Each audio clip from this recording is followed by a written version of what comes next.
আল্লাহ তাবারাক ওয়া তাআলা ইরশাদ করেন, লা উকসিমু বিহাযাল বালাদ, আমি এই শহরের শপথ করি। কোন শহর? মক্কাতুল মুকাররমার শপথ। বলে মক্কাতুল মুকাররমার শপথ আল্লাহ নিচ্ছে। পৃথিবীতে শহরের অভাব নেই। আল্লাহ পাকের এই সৃষ্টি দুনিয়াতে অনেক শহর আছে, কিন্তু আল্লাহ তাবারাক ওয়া তাআলা মক্কাতুল মুকাররমার কেন শপথ করছেন? কিসের জন্য আল্লাহ পাক মক্কাতুল মুকাররমার শপথ করছেন? বলে ইয়া রাসূলুল্লাহ, ইয়া হাবিবাল্লাহ, আল্লাহ তাবারাক ওয়া তাআলা এই শহরের শপথ করছেন কোরআন পাকের মধ্যে, যেই কোরআন যালিকাল কিতাবুল লা রাইবা ফীহ, যেই কিতাবের মধ্যে কোনো সন্দেহের অবকাশ নেই, যেই কোরআনের মধ্যে আল্লাহ তাবারাক ওয়া তাআলা আমার মক্কাতুল মুকাররমার শপথ করেছেন। যদি জিজ্ঞাসা করা হয় রব্বুল আলামিন তুমি এই মক্কাতুল মুকাররমার শপথ কেন করছো? এই মক্কাতুল মুকাররমায় জান্নাতি পাথর হাজরে আসওয়াদ আছে, তার জন্য? আপনাদের এলাকায় হাজী সাহেব আছেন? অনেক আছে না? হাজী আছে। যারা হজ করতে যান বা হজ করে এসেছেন, জিজ্ঞাসা করবেন যে সেই জায়গাতে মক্কাতুল মুকাররমায় কি কি অবস্থিত আছে। হযরত ইসমাইল জাবিহুল্লাহর এড়ির বরকতে আবে জমজমের পানি, আবে জমজমের কূপ সেই যুগ থেকে নিয়ে এখন পর্যন্ত অবস্থিত, সেই কোথায়? মক্কাতুল মুকাররমায়। বলে রব্বুল আলামিন মক্কাতুল মুকাররমায় আবে জমজমের কূপ আছে, তার জন্য কি তুমি মক্কাতুল মুকাররমার শপথ করেছো? মক্কাতুল মুকাররমায় মাকামে ইব্রাহিম রয়েছে, আল্লাহ তুমি মাকামে ইব্রাহিমের জন্য কি শপথ করেছো? মক্কাতুল মুকাররমায় মিজাবে রহমত রয়েছে, আল্লাহ গো তুমি মিজাবে রহমতের জন্য কি এই মক্কাতুল মুকাররমার শপথ করেছো? হে রব্বুল আলামিন, এই মক্কাতুল মুকাররমায় সর্বপ্রথম কাবা ঘর নির্মাণ করেছে ফেরেশতারা, তারপরে আদম আলাইহিস সালাম, তারপরে ইব্রাহিম খলিলুল্লাহ, আমার রাসূলুল্লাহ। আল্লাহু আকবার। সেই নির্মাণ করা কাবা ঘর পৃথিবীর বুকে সর্বপ্রথম ঘর, যেটি হচ্ছে আল্লাহর ঘর। আল্লাহ গো এই কাবা বাইতুল্লাহ রয়েছে, তার জন্য কি তুমি শপথ করেছো? সেই মক্কাতুল মুকাররমায় যেই জায়গাতে হযরত ইব্রাহিম খলিলুল্লাহ নিজ সন্তান ইসমাইল জাবিহুল্লাহকে কুরবানি করেছিলেন, মিনার মাঠ, এ আল্লাহ মিনার মাঠ আছে, তার জন্য কি তুমি দুয়াকে এই মক্কাতুল মুকাররমার শপথ করেছো? আরাফাতের ময়দান রয়েছে, রব্বুল আলামিন এই আরাফাতের ময়দানের জন্য কি তুমি শপথ করেছো? রব্বুল আলামিন বলতেছেন, ও আমার বান্দা রে, আমি মক্কাতুল মুকাররমার যে শপথ করেছি সেটা কাবা বাইতুল্লাহর জন্য নয়, হাজরে আসওয়াদের জন্য নয়। আমি যে মক্কাতুল মুকাররমার শপথ করেছি সেটা মাকামে ইব্রাহিমের জন্য নয়, মিজামে রহমতের জন্য নয়, মিনার মাঠের জন্য নয়, আরাফাতের ময়দানের জন্য নয়। তবে কিসের জন্য? বলে রব্বুল আলামিন বলতেছেন, লা উকসিমু বিহাযাল বালাদ, আমি যে মক্কাতুল মুকাররমার শপথ করেছি, যে মক্কাতুল মুকাররমার শপথ, ওয়া আনতা হিল্লুম বিহাযাল বালাদ, এ আমার প্রিয়তম হাবিব, এই শহরে তুমি অবস্থান করছো, এই শহরে তোমার জন্ম হয়েছে, তার জন্য আমি মক্কাতুল মুকাররমার শপথ করেছি। জোরে বলুন সুবহানাল্লাহ। সুবহানাল্লাহ, সুবহানাল্লাহ। এই শহরের সম্পর্ক আমার নবীর সঙ্গে আছে, আমার রাসূলে পাকের পদধূলি এই শহরে পড়েছে, আমার হাবিবের পদধূলি এই শহরে পড়েছে বলে আমি এই শহরের শপথ করে বলছি। জোরে বলুন সুবহানাল্লাহ, সুবহানাল্লাহ। বুঝা গেল মক্কাতুল মুকাররমার মর্যাদা আমার রাসূলে পাকের জন্য, কাবা বাইতুল্লাহর মর্যাদা আমার নবী পাকের জন্য। কারণ আমার নবী যদি সৃষ্টি না হতেন, কাবা বাইতুল্লাহকে আল্লাহ তৈরি করতেন না। আমার রাসূলে পাক যদি সৃষ্টি না হতেন, জান্নাত তৈরি করা হতো না। নবীকে সৃষ্টি করা না হলে আসমান ও জমিন সৃষ্টি করা হতো না। বিরাদারান ইসলাম মুআজ্জাজ মুহতারাম, আমার রাসূলে পাক বলেন যে যদি আমাকে তৈরি করা না হতো, আমার আল্লাহ বলছে, আমার প্রিয় হাবিব, আমি যদি তোমাকে সৃষ্টি না করতাম, আমি যে খোদা এ কথার প্রকাশও করতাম না। জোরে বলুন সুবহানাল্লাহ। বিরাদারান ইসলাম মুআজ্জাজ মুহতারাম, এই জায়গাতে বোঝা গেল মক্কাতুল মুকাররমার সম্পর্ক আমার নবীর সঙ্গে রয়েছে, নবীর সঙ্গে মক্কাতুল মুকাররমার সম্পর্ক হওয়ায় মক্কাতুল মুকাররমার মর্যাদা বৃদ্ধি পেয়েছে। আমার রাসূল পাক সাল্লাল্লাহু আলাইহি সাল্লাম, বুখারী শরীফের হাদিস, আমার নবীজি বলেন, আল্লাহ তাবারাক ওয়া তাআলা পৃথিবীতে অসংখ্য শহর তৈরি করেছে, কিন্তু সবচাইতে উত্তম শহরে আমাকে পাঠিয়েছে। আল্লাহ পাক অসংখ্য বংশ তৈরি করেছে, সবচাইতে উত্তম বংশে আমার জন্ম হয়েছে। আল্লাহ তাবারাক ওয়া তাআলা গোত্র তৈরি করেছে, সবচাইতে উত্তম গোত্রে বনি হাশিম গোত্রে আমাকে আল্লাহ পাক পাঠিয়েছে। আল্লাহু আকবার। আমার রাসূল পাক সাল্লাল্লাহু আলাইহি সাল্লাম নবীদের চাইতে উত্তম। আমার রাসূল পাক সাল্লাল্লাহু আলাইহি সাল্লামের কোরআন অন্য আসমানি কিতাব চাইতে উত্তম। আমার রাসূল পাক সাল্লাল্লাহু আলাইহি সাল্লামের শুধু তাই নয়, নবীর সঙ্গে আমাদের যে একটা সম্পর্ক, আমাদের যে একটা রিলেশন, আমাদের একটা সম্পর্ক রয়েছে, সেটা কি সম্পর্ক? আমার নবী হচ্ছেন আকা, আমরা হচ্ছি গোলাম। আমার নবী হচ্ছেন নবী আর আমরা হচ্ছে উম্মতি। আমার রাসূল পাক সাল্লাল্লাহু আলাইহি সাল্লামের উম্মতি হওয়ার জন্য বিরাদারান ইসলাম এই উম্মতি হওয়ার সম্পর্ক নবীর সঙ্গে পেয়েছি। তার জন্য আমার রাসূল পাক বলেন যে সমস্ত নবীগণ চাইতে আল্লাহ পাক আমাকে উত্তম করেছে, আর সমস্ত নবীর উম্মত চাইতে আমার উম্মতকে আল্লাহ উত্তম করেছে। জোরে বলুন সুবহানাল্লাহ। সুবহানাল্লাহ, সুবহানাল্লাহ। রাসূল পাকের সঙ্গে সম্পর্ক হওয়ার জন্য আজকে আমরা যে মাস অতিবাহিত করছি, এই মাসের নাম কি জানা আছে? শাবানুল মুআজ্জম শরীফের মাস। শাবানুল মুআজ্জম শরীফের মাস। এই মাস হচ্ছে বরকতময়, রহমতময়। কেন জানেন? এই মাসের সঙ্গে আমার নবীজির সম্পর্ক আছে। মা সাবাতা বিসুন্নাত একখানা হাদিসের কিতাব, যে হাদিসের কিতাবের মধ্যে আমার রাসূল পাক সাল্লাল্লাহু আলাইহি সাল্লাম ইরশাদ করেন, আশ-শাবানু শাহরি ওয়া রমজানু শাহরুল্লাহ। শাবান হচ্ছে আমার মাস আর রমজান হচ্ছে আল্লাহর মাস। জোরে বলুন সুবহানাল্লাহ। সুবহানাল্লাহ। এই শাবান মাসকে আমার রাসূল পাক সাল্লাল্লাহু তাআলা আলাইহি ওয়াসাল্লাম আমার মাস বলে আখ্যায়িত করেছেন।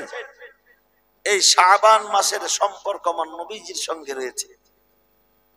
আল্লাহর তো সবটাই মাস, আল্লাহর মাস সবটাই, আল্লাহর শহর সবটাই, কিন্তু মক্কাতুল মুকাররমায় আমার রাসূল পাক জন্মগ্রহণ করেছেন বটে, কিন্তু আমরা বলে থাকি নবীর শহর হচ্ছে মদিনা। জোরে বলুন সুবহানাল্লাহ। সুবহানাল্লাহ। নবীর শহর হচ্ছে মদিনা। আমার রাসূল পাক সাল্লাল্লাহু আলাইহি সাল্লাম যেই জায়গায় এখন অবস্থান করে আছেন, যেই রওজা পাকে আমার রাসূল পাক রয়েছেন, সেই রওজা পাক জান্নাতুল ফিরদাউসের মাটি চাইতে উত্তম। জোরে বলুন সুবহানাল্লাহ। এটা একমাত্র নবীর সম্পর্ক হওয়ার জন্য। নবীর সঙ্গে যেই জিনিসের সম্পর্ক হয়ে যায়, সেই জিনিসের মর্যাদা আল্লাহ বাড়িয়ে দেয়। কে বাড়িয়ে দেয়? আল্লাহ বাড়িয়ে দেয়। আচ্ছা, নবী কি আমাদের মতো? নবী কি আমার বড় ভাইয়ের মতো? বলা যাবে? যাবে না। নাউজুবিল্লাহি মিন যালিক। নবীকে বড় ভাইয়ের মতো বলা যাবে না। আর যে বলবে তার ঈমান থাকবে না। ঈমান বলবে তুমি থাকো, আমি গেলাম। নবীকে যে বড় ভাইয়ের মতো বলতে পারে, আল্লাহু আকবার। নবী আমাদের উপরে আমাদের জান চাইতে বেশি অধিকার রাখেন। আমাদের জান চাইতে বেশি আমার উপরে নবী অধিকার রাখেন। সাহাবায়ে কেরাম রাসূল পাক সাল্লাল্লাহু আলাইহি সাল্লামের দরবারে উপস্থিত হতেন তো বলতেন, ফিদাকা আবি ওয়া উম্মি, আপনার পদতলে আমাদের পিতামাতা কুরবান, আপনার পদতলে আমাদের জীবন কুরবান। রাসূল গো, আল্লাহু আকবার, জান চাইতে বেশি নিকটবর্তী। কোরআন বলে, আন-নাবিয়্যু আওলা বিল মুমিনিনা মিন আনফুসিহিম, নবী আমাদের নফস চাইতে, জান চাইতে বেশি নিকটবর্তী। আকরাব, আন-নাবিয়্যু আওলা বিল মুমিনিনা মিন আনফুসিহিম ওয়া আজওয়াজুহু উম্মাহাতুহুম, এবং নবীর স্ত্রীগণ হচ্ছে সমস্ত মুমিনের মা। জোরে বলুন সুবহানাল্লাহ। সুবহানাল্লাহ। আচ্ছা, নবীকে বড় ভাইয়ের মতো বললে নবীর স্ত্রীকে মা বলা যাবে? যাবে না।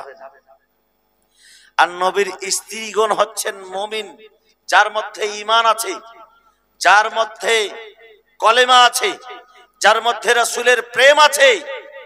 নবী হচ্ছেন আমাদের নবী, আর নবীর স্ত্রীগণ হচ্ছেন সকল মুমিনদের মা। আম্মা আয়েশাকে সকল সাহাবা আম্মা বলেছেন, আম্মা খাদিজাকে সকল সাহাবা আম্মা বলেছেন। এক কথায় নবীর উম্মতের জন্য নবীর স্ত্রী হচ্ছে নবীর উম্মতের জন্য মা। নবীর স্ত্রীকে যখন আমি মা বলে ডাক দেব বেরাদার, অবশ্যই কখনোই সেই অবস্থায় নবীকে বড় ভাইয়ের মতো বলা যাবে না। নবীকে কোন সম্পর্কের মধ্যে কারোর সঙ্গে তুলনা করা যাবে না। নবীর সঙ্গে কারোর তুলনা হয় না।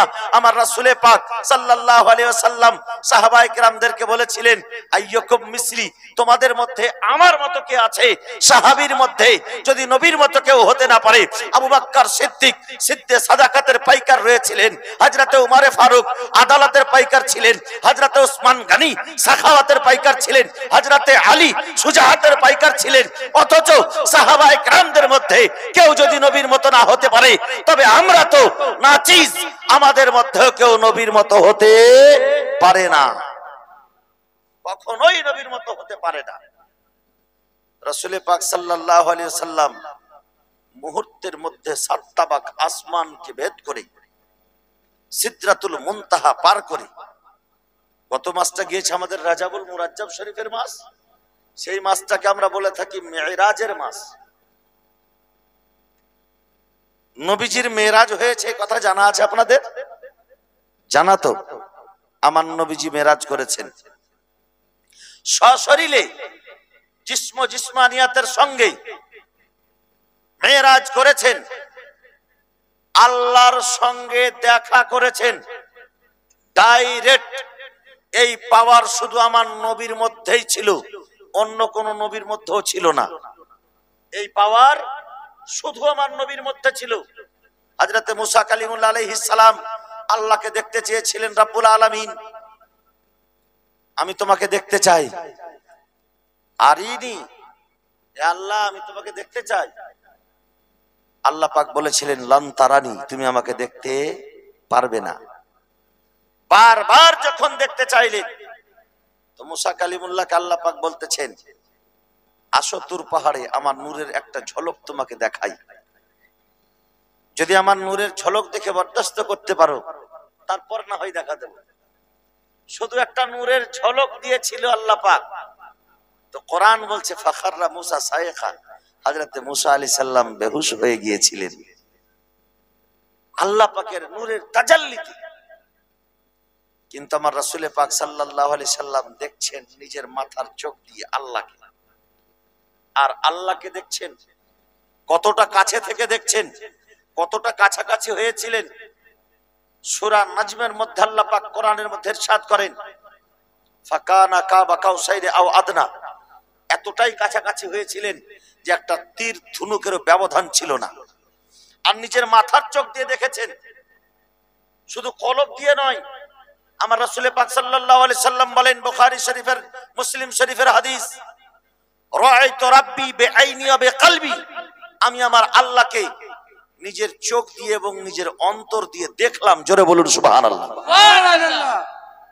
চোখ দিয়ে দেখলাম মানে চোখ দিয়ে দেখতে পেলাম, অন্তর দিয়ে দেখলাম এর মানে হচ্ছে অন্তর থেকে বুঝতে পারলাম, জানতে পারলাম যে এটাই আমার খোদা। এটা নয় যে শুধু দেখলাম আর একটা নূর দেখলাম, একটা আলো দেখলাম বা আল্লাহকে দেখলাম আর এমনি ধারণা করলাম, তা নয়। আমার নবী বলছেন যে আমি অন্তর দিয়ে দেখলাম, মানে অন্তর থেকে বুঝতে পারলাম যে এটাই আমার খোদা। আর চোখ দিয়ে দেখলাম, কতটা কাছে থেকে দেখলাম, একটা তীর ধনুকের ব্যবধান ছিল না। আল্লাহ তাবারাক ওয়া তাআলা একটু নূরের ঝলক দেওয়ায় হযরতে মুসা কালিমুল্লাহ বেহুশ। কিন্তু আমার রাসূল পাক যখন দেখছেন, আমার রাসূল পাকের পাওয়ার দেখেন, সুপ্রিম পাওয়ার দিয়ে আল্লাহ তাবারাক ওয়া তাআলা আমার নবীকে পাঠিয়েছেন। আমার রাসূল পাক যখন দেখছেন, তো আল্লাহ তাবারাক ওয়া তাআলা কোরআন পাকের মধ্যে ইরশাদ করেন সূরা নাজমের মধ্যে, মা যাগাল বাসারু ওয়া মা তাগা, যখন আল্লাহকে আমার নবীজি দেখেছিলেন তখন চোখের পলকটুকুও পড়েনি। জোরে বলুন সুবহানাল্লাহ। সুবহানাল্লাহ। সেই চোখের পাওয়ার কি হতে পারে? মুসা কালিমুল্লাহ আল্লাহর একটু তাজাল্লি দেখায়, নূরের তাজাল্লি দেখায়। 50 কিলোমিটার দূরে অন্ধকার রাত্রিতে কালো পাথরে একটা পিঁপড়ে যদি ঘোরাফেরা করেছে, তো মুসা কালিমুল্লাহ আল্লাহর নূরের তাজাল্লি দেখেছিলেন বলে চোখের পাওয়ার এতটা বেড়েছিল যে 50 কিলোমিটার দূরে কালো পাথরে, কালো পাহাড়ে একটা যদি পিপিলিকা চলাফেরা করেছে, মুসা কালিমুল্লাহ 50 কিলোমিটার দূর থেকে দেখতে পেয়েছেন। জোরে বলুন সুবহানাল্লাহ। সুবহানাল্লাহ। 50 কিলোমিটার দূর থেকে দেখতে পেয়েছেন। আমার রাসূল পাক তো ডাইরেক্ট স্বয়ং আল্লাহকে দেখেছিলেন। আমার নবীজির চোখের অবস্থা কি হবে? আমার রাসূল পাক সাল্লাল্লাহু আলাইহি সাল্লাম যখন উপরে তাকাতেন 7 তাবাক আসমান দেখে নিতেন, যখন নিচে তাকাতেন তো কর্তমাক্ত মাটি পর্যন্ত দেখতে পেতেন। আমার নবীজি বলেন, ও আমার সাহাবীগণ শুনো, আমি যেমন সামনে দেখি তেমন আমি পিছনে দেখি, যেমন আমি ডান দিকে দেখি তেমন আমি বাম দিকে দেখতে পাই, যেমন আমি উপরে দেখতে পাই তেমন আমি নিচে দেখতে পাই। আমার রাসূল পাক সাল্লাল্লাহু আলাইহি সাল্লাম ইমামতি করেন, নামাজ পড়ান, আর সাহাবায়ে কেরামের পিছনে যদি ভুল হয় তো আমার রাসূল পাক সামনে থেকেই জানতে পারেন, বুঝতে পারেন, দেখতে পান। আমার নবীজি বলেন যে আমি যেমন সামনে তাকাতে পারি তেমনি পিছনে তাকাতে পারি। এটা পাওয়ার আল্লাহ পাক আমার নবীকে সুপ্রিম পাওয়ার দিয়ে পাঠিয়েছেন। জোরে বলুন সুবহানাল্লাহ। সুবহানাল্লাহ। আপনাদের এলাকায় আজকে প্রথম আমার কথাগুলো একটু বোঝা যাচ্ছে তো? ভাব বুঝতে পারছেন তো? আজকের মূল বক্তব্য আমার হচ্ছে নবী পাকের সঙ্গে সম্পর্ক হলে কি হয়। নবী পাকের সম্পর্ক যদি পাওয়া যায় তবে কি হয়? নবীর বংশধর সবচাইতে উত্তম। কেন? নবীর সঙ্গে সম্পর্ক হওয়ায়। নবীর স্ত্রীগণ অন্য অন্য মহিলাদের মতো নয়। সূরা নেসার মধ্যে আমার নবীজি বলে, আল্লাহ পাক ইরশাদ করেন, হে নবী তুমি মানুষকে বলে দাও যে নবীগণের স্ত্রী দুনিয়ার মহিলার মতো নয়। তো নবীর স্ত্রী হওয়াতে, নবীর সঙ্গে সম্পর্ক হয়ে যাওয়ায় সেই মহিলারা দুনিয়ার মহিলা চাইতে আলাদা হয়ে যায়, উত্তম হয়ে যায়। আর এই মাসখানার সম্পর্ক আমার নবীজির সঙ্গে মা সাবাতা বিসুন্নাত কিতাবের মধ্যে লেখা আছে, শাবান ও শাহরি, শাবান হচ্ছে আমার মাস। আচ্ছা, শাবান মাসে আমরা আবার শবে বরাত পালন করে থাকি। আপনারা করেন তো? পালন করেন না? মাশাআল্লাহ, মারহাবা। শবে বরাত আমরা পালন করে থাকি। সেই রাত্রিতে আমরা কবরের জিয়ারত করে থাকি। সেই রাত্রিতে আমরা ইবাদত করে থাকি। আর সেই দিনে আমরা রোজা রেখে থাকি। থাকেন না বাবা? থাকেন আপনারা তো? আমরা থাকি। আপনি জিজ্ঞাসা করতে পারেন আপনারা কেন থাকেন, আমরা কেন থাকি? এই শবে বরাতকে কেন্দ্র করে কেউ কেউ বলে থাকে যে শবে বরাতকে কেন্দ্র করে কেউ যদি রোজা করে তবে এই রোজাটাই তার জন্য জাহান্নামে যাওয়া যথেষ্ট হবে। জোরে বলেন নাউজুবিল্লাহ। নাউজুবিল্লাহ। আচ্ছা, রোজা রাখলে কেউ জাহান্নামে যায় গো? আমি যেই জিনিসকে কেন্দ্র করে রাখি, সেই শাবান মাসকে কেন্দ্র করে রাখি, চাহে আমার সন্তান হয়েছে সেই কথাকে কেন্দ্র করে রাখি, বা আমার বাড়িতে কেউ একজন চাকরি পেয়েছে তাকে কেন্দ্র করে রোজা রাখি। রোজা রাখা কখনোই জাহান্নামে নিয়ে যাবে না। কারণ রোজাটা যে রাখি আমরা, সেটা নফল হোক কিংবা ফরজ, সেটা আল্লাহর ওয়াস্তে রোজা রাখি। আর আল্লাহর ওয়াস্তে রোজা রাখা কখনোই জাহান্নামে নিয়ে যাবে না। আমি আল্লাহর ওয়াস্তে নফল নামাজ পড়বো আর ওই নফল নামাজটা আমাকে জাহান্নামে নিয়ে যাবে?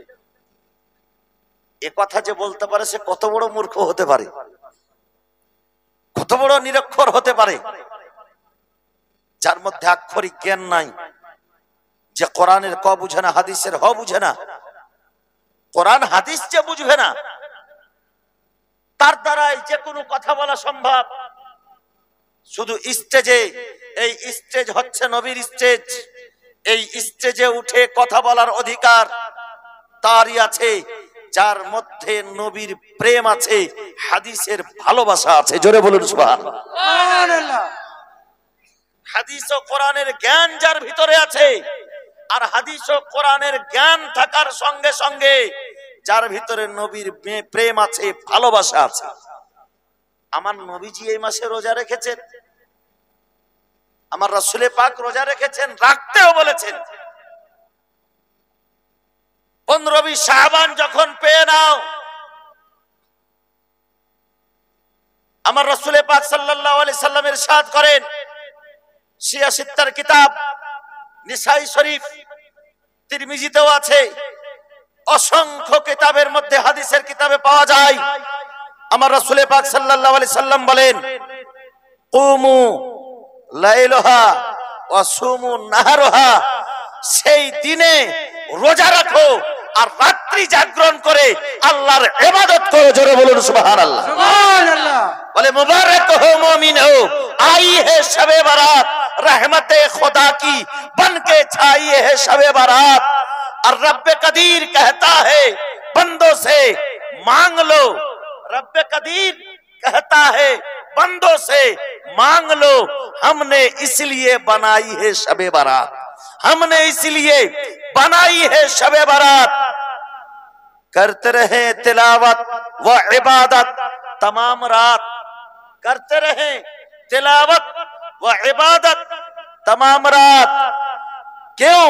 क्योंकि खुद मुस्तफा मनाई है शबे बारात, खुद मुस्तफा ने मनाई है शबे बारात। जियारते कबूर की है,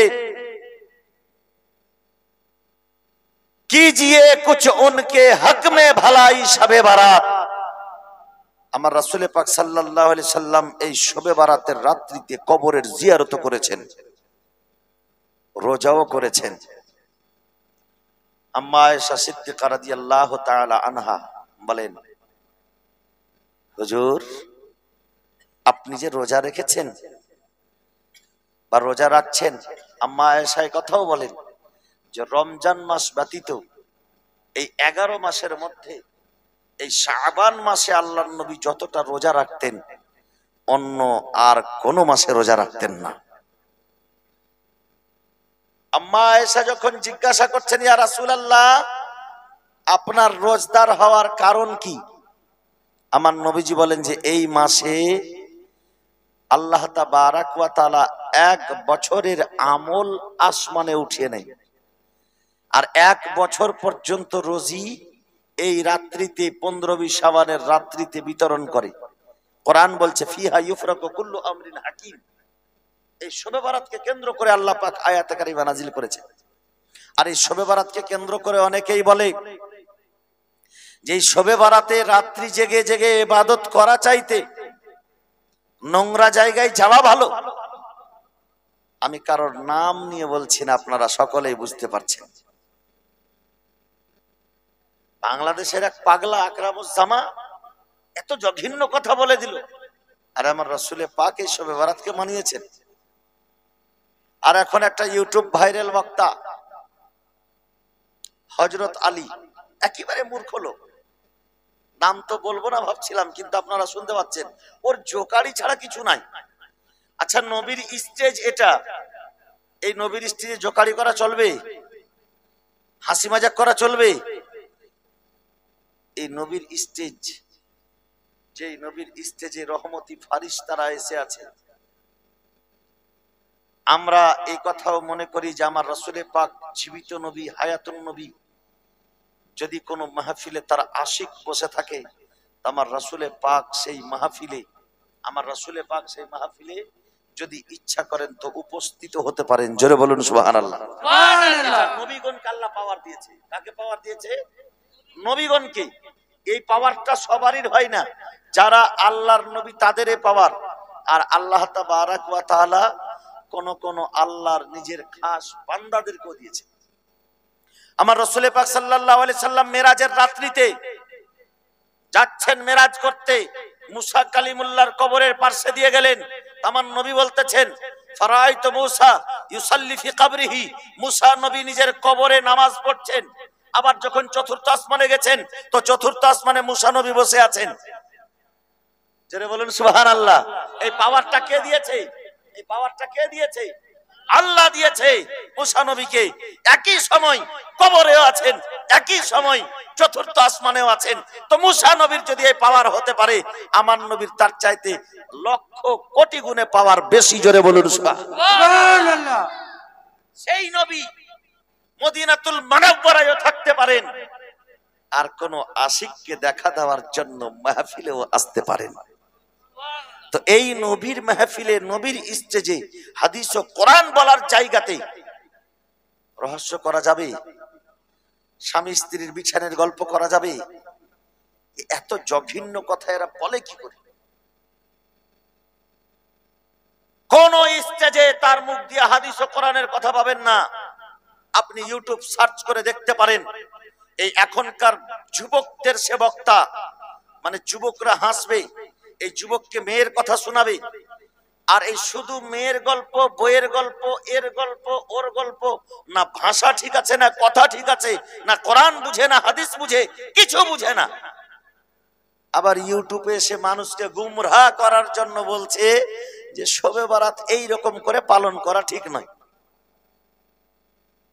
তুমি তো ভাই হাদিস বুঝো না, তুমি ফয়সালা দেনেওয়ালাকে একটা হাদিসের একটা ইবারত, একটা লাইন সামনে পড়ে শোনাতে পারবে না। হাদিসটা খুলে দিলে ওর মুরাদ নাই।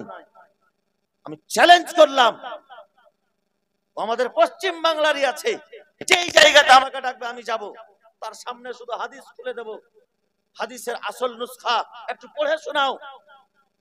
যদি মায়ের বেটা থাকে তো পড়ে দেখাবে যে হাদিস পড়তে জানে না, শুধু জোকারি করতে শিখেছে। আর মানুষের কাছে, এই যুবকদের কাছে ভাইরাল হয়েছে, আর এই যুবকদের কাছে অনেক ভাইরাল হয়ে আছে, অনেক কিছু ভাইরাল হয়ে আছে। ধর্ম নিয়ে খেলা করছে, ইসলাম নিয়ে ঠাট্টা করছে, ইসলাম নিয়ে রহস্য করছে। কবরেও জবাব দিতে পারবে না, হাসরেও জবাব দিতে পারবে না, কাল কিয়ামতের ময়দানে রাসূল পাক সাল্লাল্লাহু আলাইহি সাল্লামের সামনে সে দাঁড়াতে পারবে না। আমার রাসূল পাকের ধর্ম নিয়ে সে রহস্য করে স্টেজের উপরে। সাবধান যুবক ভাই, সাবধান। ওই রকম বক্তার বক্তব্য শোনা হারাম রয়েছে। যারা স্টেজে নোংরামি করে, আপনাদের এলাকায়ও কিছু বক্তা হয়ে আছে, কলকাতা সাইডের, বর্ধমান সাইডের, যারা শুধু রহস্য করে স্টেজে উঠে। আমি কারোর দুর্নাম করতে এখানে আসিনি, তবে একটা কথা শুনে রাখুন, একটা জিনিস যদি মাথায় উঠে যায় যে হাদিসে পাকের মধ্যে এটা আছে, আমরা যে আহলুস সুন্নাত ওয়াল জামাতের মানুষ করছি, পালন করছি, সেটা সঠিক করছি। আর অন্যপন্থী যারা গুমরাহ করার জন্য, বিভ্রান্তি সৃষ্টি করার জন্য যারা এগুলো কথা বলছে, তারা ভুল বলছে। যদি এটুকুনি কথা আপনার মাথায় উঠে যায়, ইনশাআল্লাহ জালসা আজকের সাকসেসফুল হয়ে যাবে। জোরে বলুন সুবহানাল্লাহ। আজকের জালসা কামিয়াব হয়ে যাবে যদি আমার এই মুসলমান ভাইয়েরা বুঝতে পেরে নেয় যে কে ভুল পথে আছে আর কে সঠিক পথে আছে। যেই কাজ আমার নবী করেছেন, যেই কাজ আমার নবী করেছেন, জীবনে যদি আমার নবী একবারও করে, সারাটা জীবন আপনি পালন করতে থাকেন, নবীর সুন্নাত আদায় হতে থাকবে। জোরে বলুন সুবহানাল্লাহ। অনেকে আবার বলছে যে রাসূলে পাক কবরের জিয়ারত 15-20 শাবানে একটা রাত্রিতে করেছিলেন, তুমি প্রত্যেক বছর কেন করো? কি পাগলাকে কি করে বুঝানো যায় বলেন? হযরতে আনাস বিন মালিক একটি হাদিস বর্ণনা করছেন, খুব লক্ষ্য করে শুনবেন বা অনেক বক্তব্য শুনলেন। আর আমি এসছি বাবা মালদা থেকে, কাছে থেকে আসিনি, প্রায় 500 কিলোমিটার রাস্তা আপনাদের এই এলাকা, প্রায় 500 কিলোমিটার রাস্তা। আস্তে আস্তে তো অবস্থা টাইট। আমার সঙ্গে যে আনতে গিয়েছিল ভাইকে বললাম যে একটু দাঁড়াও, স্ট্যান্ডে দাঁড়িয়ে দুটো ট্যাবলেট নিলাম, যে দুটো ট্যাবলেট খেয়ে নি, আগে ওষুধ খেয়ে নি, যাতে করে স্ত্রী উঠে কিছু বলতে পারি। নাহলে যে যত দূর থেকে জার্নি করে আসলাম, মনে হয় না যে কিছু বলতে পারবো। যাক আলহামদুলিল্লাহ, এই আপনাদের মাজমা দেখে, মাহফিল দেখে, আপনাদের মোহাব্বত দেখে মন তাজা আছে ইনশাআল্লাহ, এবং শোনাবারও ইচ্ছা করছে আপনাদেরকে। আপনারা শুনবেন তো বাপ? মাশাআল্লাহ বলেন ইনশাআল্লাহ। কত সুন্দর প্যারা প্যারা হাদিস বুখারী শরীফের মধ্যে এসেছে। বলে হযরতে আনাস বিন মালিক আমার নবীজির সঙ্গে একটা দাওয়াত বাড়ি গেছেন। আনাস বিন মালিক, হযরতে আনাস বিন মালিক হচ্ছেন ওই সাহাবী যিনি টানা 10 বছর ধরে আমার নবীজির খিদমত করেছেন। সারাটা জীবনই খাদিম আমার নবী, কিন্তু 10 বছর একদম থেকে খিদমত করেছেন পার্শ্ব থেকে। হযরত আনাস বিন মালিক বলেন যে নবীজির সঙ্গে দাওয়াত বাড়ি গিয়েছি, তো নবীজিকে খাবারের মধ্যে দিয়েছে মাংসর সঙ্গে কদু, যেটাকে আমরা কদ্দু শরীফ বলি। আচ্ছা, কদ্দু খাওয়া সুন্নাত কিনা গো? আচ্ছা, কদ্দু খাওয়া সুন্নাত, এই হাদিস খানা কয় জায়গাতে কয় দিনের প্রমাণ আছে আমার রাসূল পাকের? ওই হাদিসটাই পাওয়া যাচ্ছে। আরো হয়তো অন্য দুই একটা হাদিসে পাওয়া যেতে পারে, যে ওই হাদিসে হযরত আনাস বিন মালিক বলছেন যে কদ্দু শরীফ যে আছে মাংসর সঙ্গে, তো আমার রাসূল পাক আগ্রহীর সঙ্গে মুহাব্বতের সঙ্গে কদ্দু শরীফ তানাউল করছেন, মানে খাচ্ছেন। তো তারপর থেকে আমি কদ্দুকে ভালোবাসতে লাগলাম। জোরে বলুন সুবহানাল্লাহ। সুবহানাল্লাহ। তো হযরত আনাস বিন মালিক একদিন নবীজিকে কদ্দু খেতে দেখলেন মুহাব্বতের সহিত, কিন্তু সারাটা জীবন ওই কদ্দুকে আমার আনাস বিন মালিক ভালোবাসলেন আর সারাটা জীবন খেলেন। আমার নবীজি একটা কাজ যদি জীবনে একবারও করে, আমি যদি সারা জীবন করি, সারা জীবন সুন্নাত আদায় হবে। জোরে বলুন সুবহানাল্লাহ। সুবহানাল্লাহ। আবার অনেকে প্রশ্ন করছে যে নবীজি একবার 15 শাবানে কবরের জিয়ারত করেছেন, তুমি বছর বছর কেন করো, প্রত্যেক বছর কেন করো? আচ্ছা, শাবানের রাত্রিটা প্রত্যেক বছর আসে না শুধু একবারই আসে জীবনে গো? প্রত্যেক বছর আসে। আমার রাসূল পাক ঈদের নামাজ পড়িয়েছেন বছরে একবার। যতদিন আপনি বাঁচবেন, যতদিন আপনি বাঁচবেন, ঈদ হচ্ছে বছরে দুইটা ঈদ। আমার রাসূল পাক সাল্লাল্লাহু আলাইহি সাল্লাম দ্বিতীয় হিজরি সনে ঈদের নামাজ পড়ালেন, তারপর থেকে ঈদের নামাজ কায়েম করে দিলেন। এখন পর্যন্ত ঈদের নামাজ কায়েম আছে। কাল কিয়ামত পর্যন্ত যত মুসলমান আসবে সারা জীবন ঈদের নামাজ পড়বেন। জোরে বলুন সুবহানাল্লাহ। সুবহানাল্লাহ। হিজরতের 10 বছর পরে আমার রাসূল পাক ইহ জগৎ ত্যাগ করে পরজগৎ গমন করেছেন। তার মানে আমার রাসূল পাকের জীবন দশায় 8 বছর আমার নবীজি ঈদের নামাজ পড়িয়েছেন। বছরে দুইটা ঈদ, যেহেতু দ্বিতীয় হিজরিতে ঈদের নামাজ চালু হয়েছে, তো 8 বছর জীবনে আমার রাসূল পাক ঈদের নামাজ পড়িয়েছেন। তার মানে আমরাও 8 বছরই পড়বো না, সারা জীবন পড়বো? সারা জীবন পড়বো। আমার রাসূল পাক কবরের জিয়ারত যদি একবার করে আসেন, তো কবর জিয়ারত করার জন্য সেটা দলিল হয়ে গেল আমরা সারা জীবন করব। যাতে কারোর যদি ক্ষতি হয় তো হোক, কিন্তু আমাদের উপকার আছে, আমাদের মাইয়াতের উপকার আছে, আমরা কবরের জিয়ারত করা ছাড়বো। সেই শবে বারাতের রাত্রিতে আমার রাসূল পাক কবরের জিয়ারত করেছেন। আর আজকে হযরত আলীর মতো পাগলা তোমরা জোকারি করছো, করো। স্টেজে উঠে রহস্য করছো, জোকারি করছো, কি করছো না করছো তুমি করো। শরীয়তের ফয়সালা দেনেওয়ালাকে এই রাত্রিতে ইবাদত করা চলবে না? বসতে পারবে? বসার ক্ষমতা আছে? নাই। আমাদের সুন্নি আলিমদের সঙ্গে আহলে সুন্নাত ওয়াল জামাতের আলিমের সঙ্গে বসার ক্ষমতা নাই। বসার যখন ক্ষমতা নাই, প্রমাণ করার যখন ক্ষমতা নাই, কেন এসব কথা বলো? মানুষকে গুমরাহ করার জন্য। আজকে সোশ্যাল মিডিয়া হয়েছে, ইউটিউব হয়েছে, কোন স্টেজে গীত বলে, তো কোন স্টেজে গান বলে, কোন স্টেজে নাটক করে, তো কোন স্টেজে ড্যান্স করে। এরা বক্তা নামে কলঙ্ক। সে যেই মাযহাবের হোক না কেন, তাদের মাযহাবের লোকেরও খেয়াল করা উচিত যে এইরকম বক্তাকে বয়কট করে দেওয়া দরকার।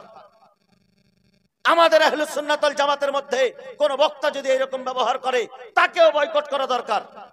কারণ নবীর স্টেজে এই নবীর গোলামদেরকে কিছু হাদিস ও কোরআনের কথা শেখানোর প্রয়োজন আছে মুহাব্বতের সহিত। তাকে কিছু দ্বীনের কথা শেখানোর প্রয়োজন আছে।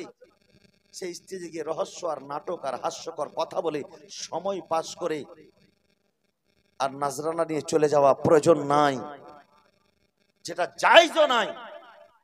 এই বেরাদারান ইসলাম, মুআজ্জাজ মুহতারাম সামাইর ইকরাম, বলছিলাম বাবুজি আমার ভাইরা আমার, যে এই রাত্রিতে আমার রাসূল পাক, কোন রাত্রি? শবে বারাতের রাত্রিতে আমার রাসূল পাক সাল্লাল্লাহু আলাইহি সাল্লাম কবরের জিয়ারত করেছেন। আমার রাসূল পাক সাল্লাল্লাহু আলাইহি সাল্লাম শবে বারাতের দিনে আমার নবীজি সুবহানাল্লাহ 15 শাবানের দিনে আমার নবীজি রোজাও রেখেছেন। আল্লাহু আকবার। হযরতে আম্মা আয়েশা সিদ্দিকা রাদিয়াল্লাহু তাআলা আনহা বলেন যে নবীজির রোজা রাখার কারণ ছিল এটাই, যে নবীজি উম্মতকে শিক্ষা দেওয়ার জন্য নবীজি বলছেন যে আয়েশা শোনো, এই মাসের এই দিনে এই রাত্রিতে আল্লাহ তাবারাক ওয়া তাআলা এক বছরের মধ্যে যত বাচ্চার জন্ম হবে তার লিস্ট দিয়ে দেয়। এক বছরের মধ্যে যত মানুষ মারা যাবে, এই যে 15 শাবানের রাত পার হয়ে গেছে, বৃহস্পতিবার দিবাগত রাত্রি, সেই রাত্রিতে লেখা হয়ে গেছে আমি এই বছর এই শাবান থেকে নিয়ে এই 15 শাবান থেকে নিয়ে আগামী 15 শাবান পর্যন্ত কতটা খাবার খাবো, কতটা রোজি পাবো, কতটা আমার হায়াত আছে, আমার লেখা হয়ে গেছে। আমি এই বছরে মারা যাব না পরে মারা যাব, যার মরণ এই বছরে আছে এই লিস্ট খানা লেখা হয়ে গেছে। কে কষ্টে থাকবে, কে দুঃখে থাকবে, তার লিস্ট হয়ে গেছে। কোনটা বাচ্চা জন্মগ্রহণ করবে তার লিস্ট হয়ে গেছে। আমরা গত বছর যা আমল করেছি সেই আমল খানা আল্লাহর দরবারে পেশ করে দেওয়া হয়েছে। এই বছর যে আমল করব সেই আমল খানা বেরাদারিন ইসলাম লিখে দেওয়া হয়েছে। সুবহানাল্লাহ। সেই 15 শাবানের রাত্রিটি কত উত্তম রাত হতে পারে, যেই রাত্রিতে আপনার আমল আসমানি জগতে যাবে, আর সেই রাত্রিতে আপনি খোদার ঘর মসজিদে বসে আল্লাহ আল্লাহ করছেন, সুবহানাল্লাহ সুবহানাল্লাহ পড়ছেন। ফারিস্তা যখন আমল নিয়ে যাবে বলে, ফারিস্তা আমার বান্দার যে আমল নিয়ে এসেছো, আমার বান্দা এখন কি করছে? বলে আল্লাহ গো তোমাকে সুবহানাল্লাহ সুবহানাল্লাহ পড়ছে। রাব্বুল আলামিন সে রুকুতে গিয়ে সুবহান রাব্বিয়াল আযীম পড়ছে, সে সাজদাতে গিয়ে সুবহান রাব্বিয়াল আলা পড়ছে। রাব্বুল আলামিন সেই বান্দা তোমার ইবাদতে মগ্ন রয়েছে, রাব্বুল আলামিন তোমার কোরআনের তেলাওয়াত করছে। আল্লাহু আকবার। সেই রাত্রিতে যদি ইবাদত করা হয়, সেই রাত্রিতে ইবাদত করা কখনোই বেদাত নয়। ইবাদত করা কখনোই বেদাত নয়। আরে ইবাদত তো করতেই বলা হয়েছে।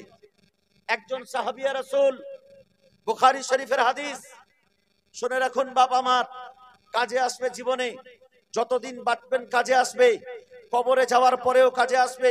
বুখারী শরীফের হাদিস, আমার রাসূল পাক সাল্লাল্লাহু আলাইহি সাল্লামের দরবারে একজন পল্লী গ্রামের সাহাবী, অর্থাৎ দিহাত এলাকার পল্লী গ্রামের সাহাবী এসে বলছেন, ইয়া রাসূলুল্লাহ ইয়া হাবিবাল্লাহ, আমি কি করব, কোন কাজটি করব যে আমি জান্নাতে যাব? জোরে বলুন না সুবহানাল্লাহ। জান্নাতে যাওয়ার আমলটি শুনবেন না গো। জান্নাতে কোন কাজ করলে জান্নাতে যাওয়া যায়? আমার নবীজিকে বলছেন, ইয়া রাসূলুল্লাহ বলুন না আমি কোন কাজ করলে জান্নাতে যাব? আমার নবীজি বলছেন যে তুমি সাক্ষী দাও যে আল্লাহ ব্যতীত কোনো উপাস্য নেই, আল্লাহ ব্যতীত কোনো মাহবুদ নেই, আর রাসূল পাক সাল্লাল্লাহু আলাইহি সাল্লাম হচ্ছেন আল্লাহর প্রিয়তম হাবিব এবং রসুল এবং নবী। আল্লাহু আকবার। কলেমার সাক্ষী?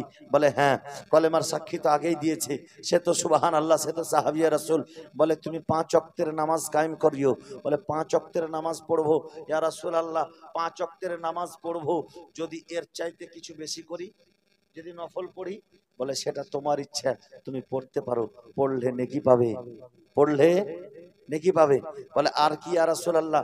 বলে তোমার উপরে 1 মাস রমজানের রোজা ফরজ। বলে ইয়া রাসূলুল্লাহ রমজানের রোজা রাখবো, আর যদি অন্য মাসে আমি রোজা রাখি? বলে তুমি রাখতে পারো, কোনো অসুবিধা নাই। বলে ইয়া রাসূলুল্লাহ তারপরে কি করব? বলে তোমার কাছে যদি সয় সম্পত্তি হয়, তো টাকা পয়সা হয়, তোমার উপরে যদি যাকাত ফরজ হয় তো যাকাত দান করিও। বলে ইয়া রাসূলুল্লাহ যাকাত করার পরে, যাকাত আদায় করার পরে এক্সট্রা করে যদি দান ও সাদকা করি? বলে সেটা তুমি করতে পারো, নফল কাজ। বলে ইয়া রাসূলুল্লাহ তারপরে কি? বলে জীবনে তোমার উপরে একবার হজ ফরজ আছে, যদি টাকাওয়ালা হও, তো যদি পয়সাওয়ালা হও, হজের ইস্তেতাআত থাকে, হজ করা ফরজ। তবে হজ যদি করার ক্ষমতা থাকে, একবার জীবনে হজ ফরজ আছে, তুমি হজ করিও। বলে ইয়া রাসূলুল্লাহ তার চাইতে যদি বেশি করি? বলে করতে পারো। সেই সাহাবী রাসূল বলছেন, ইয়া রাসূলুল্লাহ ইয়া হাবিবাল্লাহ, আল্লাহর কসম করে বলি নবী গো, আপনি যেটা বললেন তার চাইতে বেশিও করব না, তার চাইতে কমও করব না। আল্লাহু আকবার। সেই সাহাবী রাসূল যখন চলে যাচ্ছেন, আমার নবীজি অন্য সাহাবীদেরকে বলছেন, ও আমার সাহাবীরা, তোমরা কি জান্নাতি পুরুষ দেখতে চাও? গায়বের সংবাদদাতা নবী আমার বলতেছেন, কে জান্নাতি হবে কে জাহান্নামী হবে আমার নবীর কাছে লিস্ট দিয়ে দেওয়া হয়েছিল আগেই। আমার নবীজি জিজ্ঞাসা করছেন, ও আমার সাহাবীরা বলো, তোমরা কি জান্নাতি পুরুষ দেখতে চাও? বলে, ইয়া রাসূলুল্লাহ, হ্যাঁ দেখতে চাই। বলে, ওই যে লোকটা যাচ্ছে সেই লোকটাকে তোমরা দেখে নাও, সে হচ্ছে জান্নাতি পুরুষ। জোরে বলুন সুবহানাল্লাহ। সুবহানাল্লাহ। এই হাদিসে পাকের মধ্যে কি বুঝতে পারলেন? 5 ওয়াক্তের নামাজ পড়ার পরে যদি ইচ্ছা করে আরো পড়তে পারে, নফল ইবাদত বেদাত নয়, আমার রাসূল পাকের হুকুম পড়তে পারে। সাহাবীকে হুকুম দিচ্ছেন 1 মাস রোজা রাখার পরে 11 মাস যদি বলে যে আমি মাসে মাসে 2টা 4টা 10টা রোজা রাখতেই থাকবো, সে রাখতে পারে। আমার রাসূল পাক সাল্লাল্লাহু আলাইহি সাল্লাম কাকে হুকুম দিচ্ছেন? সাহাবীকে হুকুম দিচ্ছেন। আর সাহাবী রাসূল যখন লাস্টে বলছেন, ইয়া রাসূলুল্লাহ, আমি এই রকমই করব আপনি যেমন বললেন, আমার নবীজি অন্য সাহাবীকে বলছেন যে সেই লোকটি জান্নাতি। জান্নাতি বলে আখ্যায়িত করা হচ্ছে। বিরাদারান ইসলাম, ইবাদত করা কখনোই বেদাত হবে না। আপনি শাবান মাসে করেন, চাহে রমজান মাসে করেন, চাহে রাজব মাসে করেন, আপনি যেই মাসে ইবাদত করুন না কেন, ইবাদত করা কখনো বেদাত বা শিরক বা অন্য কিছু হতে পারে না। ইবাদত তো আমরা আল্লাহর করছি, আল্লাহর ইবাদত করা কখনো নিষেধ হতে পারে না। জোরে বলুন সুবহানাল্লাহ। সুবহানাল্লাহ। আল্লাহ তো ইবাদতের জন্যই তৈরি করেছে আমাদের। আল্লাহ কিসের জন্য তৈরি করেছে? আল্লাহ পাক কোরআন পাকের মধ্যে ইরশাদ করেন, আমা খালাকতুল জিন্না ওয়াল ইনসা ইল্লা লিয়াবুদুন, আমি মানব জাতিকে এবং জিন জাতিকে শুধুমাত্র ইবাদতের জন্য তৈরি করেছি। শুধুমাত্র ইবাদতের জন্য, অন্য কোন জিনিসের জন্য নয়। আপনি বলতে পারেন, হুজুর, ইবাদতের জন্যই সব তৈরি করেছেন আল্লাহ পাক মানুষকে, তো মানুষ খাবে কি? পেট পেট যে দিয়েছে আল্লাহ, খাবে কি? যদি রোজগার করতে না যাই, খেতি বাড়ি করতে না যাই, চাষবাস করতে না যাই, ব্যবসা করতে না যাই, এক কথায় রোজগার করতে যদি না যাই, তবে কি করবেন? একবার দুরুদে পাক পড়ুন, আল্লাহুম্মা সাল্লি আলা সাইয়্যিদিনা মাওলানা মুহাম্মদ ওয়া আলা আলি সাইয়্যিদিনা মাওলানা মুহাম্মদ। আল্লাহুম্মা সাল্লি আলা সাইয়্যিদিনা মাওলানা মাওলানা মুহাম্মদ ওয়া আলা আলে সাইয়্যিদিনা মাওলানা মুহাম্মদ। সারা মখলে কুল জরনায়ে সমতুল, সারা মখলে কুল জরনায়ে সমতুল, ওগো আজ ভোর তাজ পরে এলো সে রাসূল। মোহাব্বতে বলুন সুবহানাল্লাহ। সুবহানাল্লাহ। নিজ নূরে রাব্বুল যে গড়িল পুতুল, নিজ নূরে রাব্বুল যে গড়িল পুতুল, আজ ভোর তাজ পরে এলো সে রাসূল। সুবহানাল্লাহ, একি তাজাল্লা চমকায় নূর নবীর চেহারাতে, ঝলমল ঝলমল করে হে মাই, কোরআন হলো নবীজির হাতে। জিবরিল আমিন সারা জামিন, জিবরিল আমিন সারা জামিন সাজাতে মশগুল, ওগো হয়নি হবে না আর এমন রাসূল। নিজ নূরে রাব্বুল যে গড়িল পুতুল, আজ ভোরে তাজ পরে এলো সে রাসূল। একটু মোহাব্বতে বলুন সুবহানাল্লাহ। সুবহানাল্লাহ। দোলনাতে দলে আমিনার ছেলে, ফারিস্তারা সব দোলনা দোলায়। জোরে বলুন সুবহানাল্লাহ, সুবহানাল্লাহ। আমার নবীজি শৈশব কালে যখন মা হালিমার বাড়িতে দোলনার উপরে শুয়ে থাকতেন, তো দোলনাটা আসমানের রহমতি ফারিস্তারা এসে সব সময় দোলাতেই থাকতো। আল্লাহ আছে, আমাদের সন্তানরা যখন ঘুমিয়ে থাকে তাদেরকে কেউ আসমানের ফারিস্তা এসে দোলায়? বরং ইবলিস এসে সব সময় চিমটি কাটতে থাকে। আর এখনকার মানুষ তুলনা করতে যাচ্ছেন নবী আমাদের মতো, নাউজুবিল্লাহ। আরে নবীর যারা সন্তান, নবীর যারা বংশধর, তাদের মতো তো আমরা হতে পারি না। সুবহানাল্লাহ। কবি বলতেছেন, দলনাতে দলে আমিনার ছেলে, ফারিস্তারা সব দোলনা দোলায়। ওগো দোলনাতে দলে হালিমার ছেলে, ফারিস্তারা সব দোলনা দোলায়। আরশে আলা দরুদ মালা পাঠাইলো চার সেহরাতে, জিবরিল আমিন সারা জামিন, জিবরিল আমিন সারা জামিন সাজাতে মশগুল।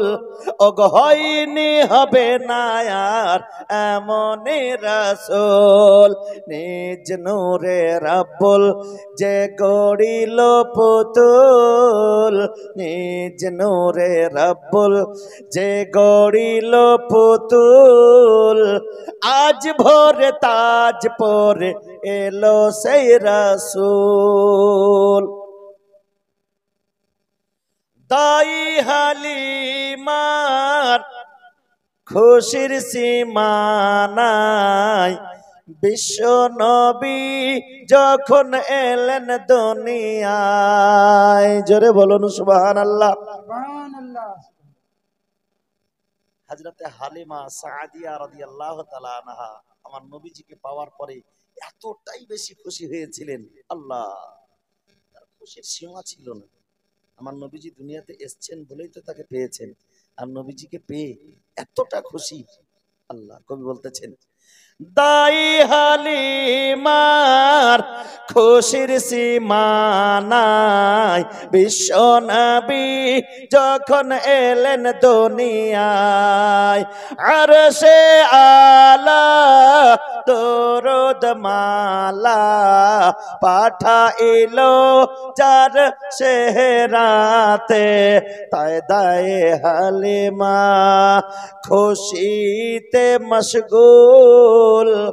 ওগো হয়নি হবে না আর এমনই রাসূল, নিজ নূরে রাব্বুল যে গড়িল পুতুল, নিজ নূরে রাব্বুল যে গড়িল পুতুল। আজ ভোরে তাজ পরে এলো সেই রাসূল।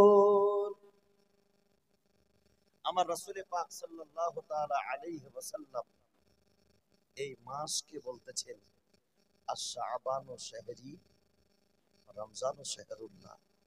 এই মাসখানা হচ্ছে আমার মাস, এই মাস হচ্ছে আমার মাস। আমরা যখন কবরে যাব ভাই, তো সেই কবরে যাওয়ার পরে আমাদেরকে প্রশ্ন করা হবে, এই লোকটির সম্পর্কে তোমরা দুনিয়াতে কি বলছো? মা তাকুলু ফি শানি হক্কে হাজার রাজুল। এই লোকটির সম্পর্কে সেই জায়গাতে নবী শব্দটা ব্যবহার করা হবে না, কারণ সেটা পরীক্ষার সময়। রসুলও বলা হবে না, রাজুল বলা হবে। কি বলতে তুমি দুনিয়াতে, এ কথা নয় যে এখন কি বলছো, দুনিয়াতে কি বলতে, মাতা কুলু কি বলতে তুমি। সুবহানাল্লাহ। সেই রাসূল পাক সাল্লাল্লাহু আলাইহি ওয়াসাল্লামকে যদি আমরা জিন্দা নবী, হায়াতুন নবী মনে করি এখন থেকে, দুনিয়াতে যদি বলি যে আমার নবী জীবিত, তো নবীকে দেখার পরে চিনতে পারবো যে ইনি আমাদের নবী। সেই রাসূল পাক সাল্লাল্লাহু আলাইহি ওয়াসাল্লাম এর কথা জিজ্ঞাসা করা হবে কবরে, এটা কে, এটা কে, তুমি কি চিনতে পারো? আমি বলবো যে ইনি হচ্ছেন আমার নবী, কিন্তু আমি না বলে আমার রাসূল পাক সাল্লাল্লাহু আলাইহি সাল্লাম যদি একবার বলে দেয়, ও ফারিস্তা এটা আমার উম্মতি, কি বলে দেয়? এটা আমার উম্মতি। কবরে যাওয়ার পরে আমার রাসূল পাক যদি একবার বলে দেয়, ফারিস্তারে এটা আমার উম্মতি, তো আপনাকে আর প্রশ্ন উত্তর হবে না।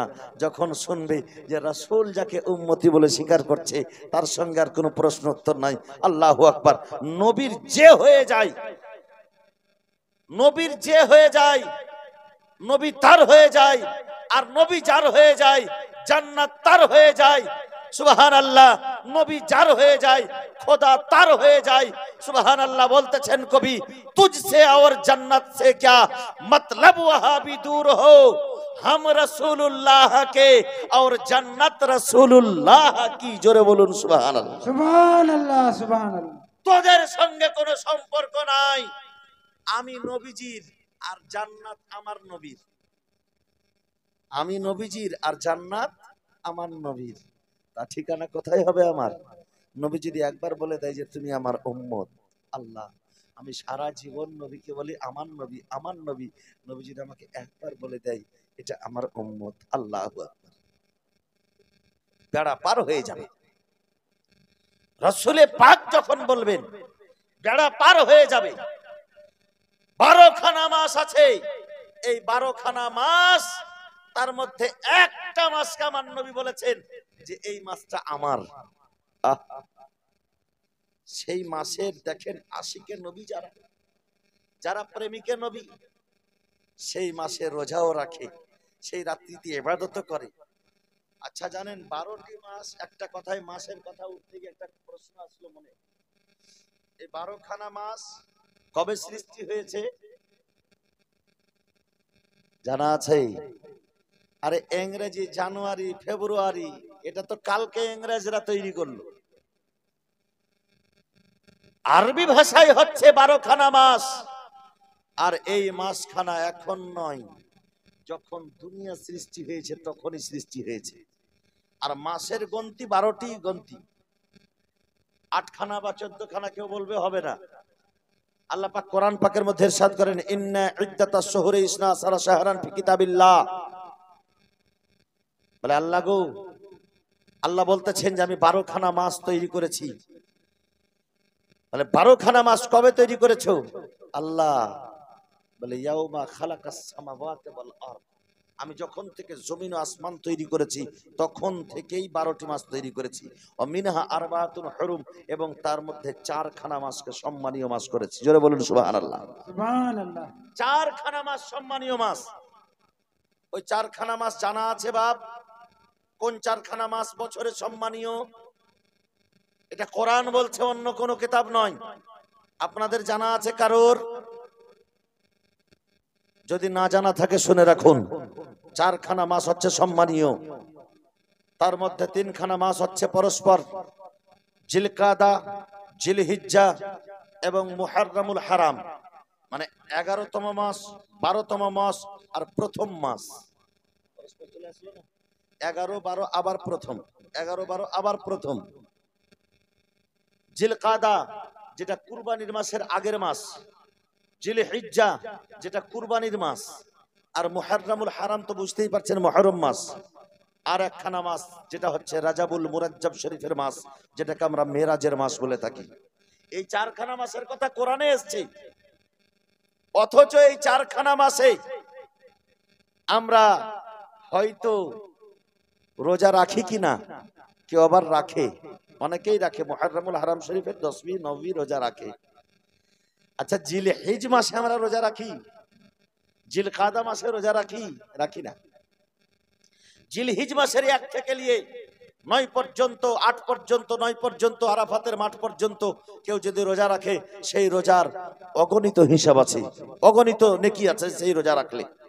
কিন্তু আমরা রাখি না। আর এই মাসখানাকে যখন আমার রাসূল পাক সাল্লাল্লাহু আলাইহি সাল্লাম বলেছেন আশ-শাবান ও শাহরি, বুঝে নিলাম যে এই মাসের সম্পর্ক আমার নবীর সঙ্গে হয়ে গিয়েছে, এই মাসের সম্পর্ক আমার রসুলের সঙ্গে হয়ে গিয়েছে। তো এই মাসকে আমরাও ভালোবাসতে শুরু করলাম। এই বেরাদারান ইসলাম, বেরাদার মুআজ্জাজ মুহতারাম সামাইনে একরাম, যতদিন পর্যন্ত উমারে ফারুক কলমা পড়েছিলেন না ততদিন পর্যন্ত নবীর সঙ্গে সম্পর্ক হয়েছিল না। যখন আমার রসুলে পাকের কলমা পড়ে উমারে ফারুক মুসলমান হয়ে গেলেন, সুবহানাল্লাহ, নবীর সঙ্গে যখন থেকে সম্পর্ক হয়ে গেল, তো উমারে ফারুককে সুবহানাল্লাহ জমিন ও আসমানের মধ্যে যত কিছু আছে জীবজন্তু পর্যন্ত উমারে ফারুককে ভালোবাসতে লাগলো। জোরে বলুন সুবহানাল্লাহ। সুবহানাল্লাহ। কারণ সে নবীর হয়ে গেছে। আবু বকর সিদ্দিককে সারা জগৎ ভালোবাসে, উমারে ফারুককে সারা জগৎ ভালোবাসে, ওসমান গনিকে সারা জগৎ ভালোবাসে, হযরতে আলীকে সারা জগৎ ভালোবাসে। কেন? এর কারণ হচ্ছে একটাই, যে তার সম্পর্ক আমার নবীর সঙ্গে হয়ে গেছে। আল্লাহ আল্লাহ, বুখারী শরীফকে আমি ভালোবাসি কারণ বুখারীর সম্পর্ক আমার নবীর সঙ্গে হয়ে আছে। সুবহানাল্লাহ, হাদিসের সম্পর্ক নবীর সঙ্গে হয়ে আছে, মদিনার সম্পর্ক নবীর সঙ্গে হয়ে আছে বলে মদিনাকে আমি ভালোবাসি। ভালোবাসি না গো বাপ? যারা হাজিগণ হজ করতে যায় বলে মদিনা মক্কাতুল মুকাররমায় তো হজ করলে হজটা আদায় করো মক্কাতুল মুকাররমায়, আর হজটা কবুল করিয়ে নাও মদিনাতুল মুনাওয়ারায়। জোরে বলুন সুবহানাল্লাহ। সুবহানাল্লাহ।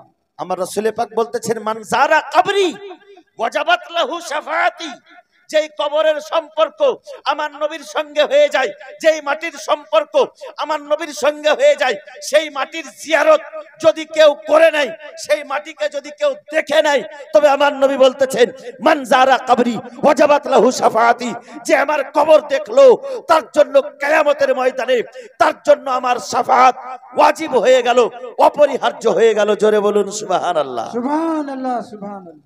কবি বলতেছেন हाजियो आओ शहंशाह का रोजा देखो, हाजियो आओ शहंशाह का रोजा देखो, काबा तो देख चुके हो काबे का काबा देखो। जोरे बोलून सुभानअल्लाह। काबे का काबा देखो, काबा तो देख चुके हो কাবে কা কাবা দেখো। আল্লাহ আল্লাহ, সেই মক্কাতুল মুকাররমার সম্পর্ক আমার নবীর সঙ্গে হয়ে যাওয়ায় মক্কার মর্যাদা সারা পৃথিবীর মধ্যে বেড়ে গেছে। সেই মদিনাতুল মুনাওয়ারায় আমার রাসূলের সঙ্গে সম্পর্ক হয়ে যাওয়ায় মদিনাতুল মুনাওয়ারার সম্পর্ক, মদিনাতুল মুনাওয়ারার মর্যাদা সারা পৃথিবীর মধ্যে বেড়ে গেছে। আল্লাহু আকবার। সেটা তো সেটা, যেই গোলামের সম্পর্ক আমার নবীর সঙ্গে হয়ে যায়। হযরতে বেলালে হাবশি, বেলালে হাবশির সম্পর্ক কার সঙ্গে? আমার নবীর সঙ্গে।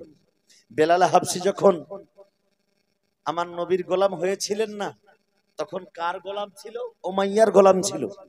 বেলাল হাবশি বলতেছেন ইয়া রাসূলুল্লাহ, ইয়া হাবিবাল্লাহ, যখন আমার নবীর কাছে কষ্ট পাওয়ার পরে উমাইয়ার বাড়ি থেকে হযরত আবু বকর সিদ্দিক বেলাল হাবশিকে কিনে নিয়ে আসলেন। বলে আবু বকর সিদ্দিক বেলাল হাবশিকে নিয়ে এসেছেন। বেলাল হাবশি এখন নবী পাকের গোলাম, নবী পাকের খাদেম। আমার নবীজির দরবারে আরজ করতেছেন বেলাল হাবশি, ইয়া রাসূলুল্লাহ, ইয়া হাবিবাল্লাহ গো, আমি যখন উমাইয়ার বাড়িতে ছিলাম বড় কষ্ট দিয়েছে তারা আমাকে, ছোট ছোট বাচ্চা দিয়ে পাথর মারিয়েছে, আমার পায়ে রশি বেঁধে টেনেছে, আমার বুকে পাথর রেখেছে। ইয়া রাসূলুল্লাহ, যখন আমি উমাইয়ার বাড়িতে গোলাম ছিলাম, নবী গো আমাকে বড় পরিশ্রম করিয়েছে। উমাইয়া ডাকলে আমাকে যেতে হতো, উতবা ডাকলে আমাকে যেতে হতো, সাইবা ডাকলে আমাকে যেতে হতো, আবু জেহেল ডাকলে আমাকে যেতে হতো, মক্কার কাফিরেরা কোনো কথা বললে আমাকে শুনতে হতো। নবী গো, আমি আপনার এখন খাদিম হয়ে এসেছি, আপনার গোলাম হয়ে এসেছি, আমার অবস্থা চেঞ্জ করে দিন, আমার অবস্থা পরিবর্তন করে দিন। আল্লাহ আল্লাহ, আমার রাসূলে পাক যখন বেলাল হাবশিকে গোলাম হিসেবে পেয়েছেন, খাদিম হিসেবে পেয়েছেন, যখন আজান আসলো আমার নবীজি বলতেছেন যে বেলালকে আজান শিখিয়ে দাও। বেলাল হচ্ছে সর্বপ্রথম মুয়াজ্জিন, ইসলামের মুয়াজ্জিন হচ্ছে বেলাল হাবশি। বলে বেলাল হাবশিকে আজান শিখিয়ে দাও। আল্লাহু আকবার। বেলাল হাবশি আজান দিতে লাগলেন, সুবহানাল্লাহ। তো নিজের মাথার চোখ দিয়ে তিনি দেখতে পেলেন তার অবস্থা পরিবর্তন হয়ে গেছে, তার সিচুয়েশন চেঞ্জ হয়ে গেছে, তার মর্যাদা বেড়ে গেছে। আল্লাহ আল্লাহ, যেই সময় উমাইয়ার গোলাম ছিল, উমাইয়ার বাড়িতে উমাইয়ার খাদিম যখন ডাকতো, উমাইয়া যখন ডাকতো, বেলাল হাবশিকে যেতে হতো। উমাইয়া মক্কার কোনো কাফির ডাকলে বেলাল হাবশিকে যেতে হতো। কিন্তু যখন তিনি মুসলমান হয়ে সুবহানাল্লাহ আমার নবীর খাদিম হয়ে গেলেন, তো যখন বেলাল হাবশি হাইয়া আলাস সালাহ বলে ডাক দেই, যখন আমার বেলাল হাবশি ডাক দেই, হযরত আবু বকর সিদ্দিক চলে আসেন। যখন বেলাল হাবশি ডাক দেই, উমর ফারুক চলে আসেন। যখন বেলাল হাবশি ডাক দেই, হযরত উমর ফারুক চলে আসেন। যখন বেলাল হাবশি ডাক দেই, তো ওসমান গনি চলে আসেন। যখন বেলাল হাবশি ডাক দেন, তখন হযরত আলী চলে আসেন। যখন বেলাল হাবশি ডাক দেন, হযরত তলহা চলে আসেন। যখন বেলাল হাবশি ডাক দেন, তখন হযরত জুবাইর চলে আসেন। যখন বেলাল হাবশি ডাক দেন, সাহাবায়ে রাসূল চলে আসেন। বেলাল হাবশি সুবহানাল্লাহ দেখে বুঝতে পারলেন যে তখনকার পরিস্থিতি আমার কি ছিল, তখনকার অবস্থা আমার কি ছিল, এখনকার অবস্থা আমার কি রয়েছে। বেলাল হাবশি নিজের জবানে বলেছিলেন সুবহানাল্লাহ। কোন কবি সেই কথাকে উর্দু ভাষায় ট্রান্সলেট করেছেন, जब तक बिके ना थे कोई पूछता ना था या रसूल अल्लाह या हबीब अल्लाह, जब तक बिके ना थे कोई पूछता ना था, तूने खरीद के मुझे अनमोल कर दिया। जोरे बोलो सुभान अल्लाह, सुभान अल्लाह। जब तक बिके ना थे कोई पूछता ना था, या रसूल अल्लाह तूने खरीद के मुझे अनमोल कर दिया। अनमोल माने হচ্ছে অমূল্য রত্ন। আল্লাহর নবী গো, যতদিন তোমার মার্কেটে আমি বিক্রি হয়েছিলাম না, ততদিন আমাকে কেউ জানতো না। ইয়া রাসূলুল্লাহ, যেই দিন আপনার দরবারের খাদিম হয়ে চলে এসেছি, যেই দিন আপনার দরবারের গোলাম হয়ে চলে এসেছি, ইয়া রাসূলুল্লাহ, সেই দিন থেকে আমার পরিস্থিতি আলাদা হয়ে গেছে, অবস্থা আলাদা হয়ে গেছে। কারণটা কি ছিল? কারণটা একমাত্র এটাই যে তার সম্পর্ক আমার নবীর সঙ্গে হয়ে গেল। এই বেরাদার, যদি নবীর সঙ্গে সম্পর্ক হয়ে যায়, দুনিয়া পরিবর্তন হয়ে যাবে। আজকে মদিনাতুল মুনাওয়ারা যারা হাজি হজ করে এসেছেন জিজ্ঞাসা করবেন, মদিনা যদি বারবার দেখবো কিন্তু মন ভরবে না, দেখে মনে হবে আরো দেখি।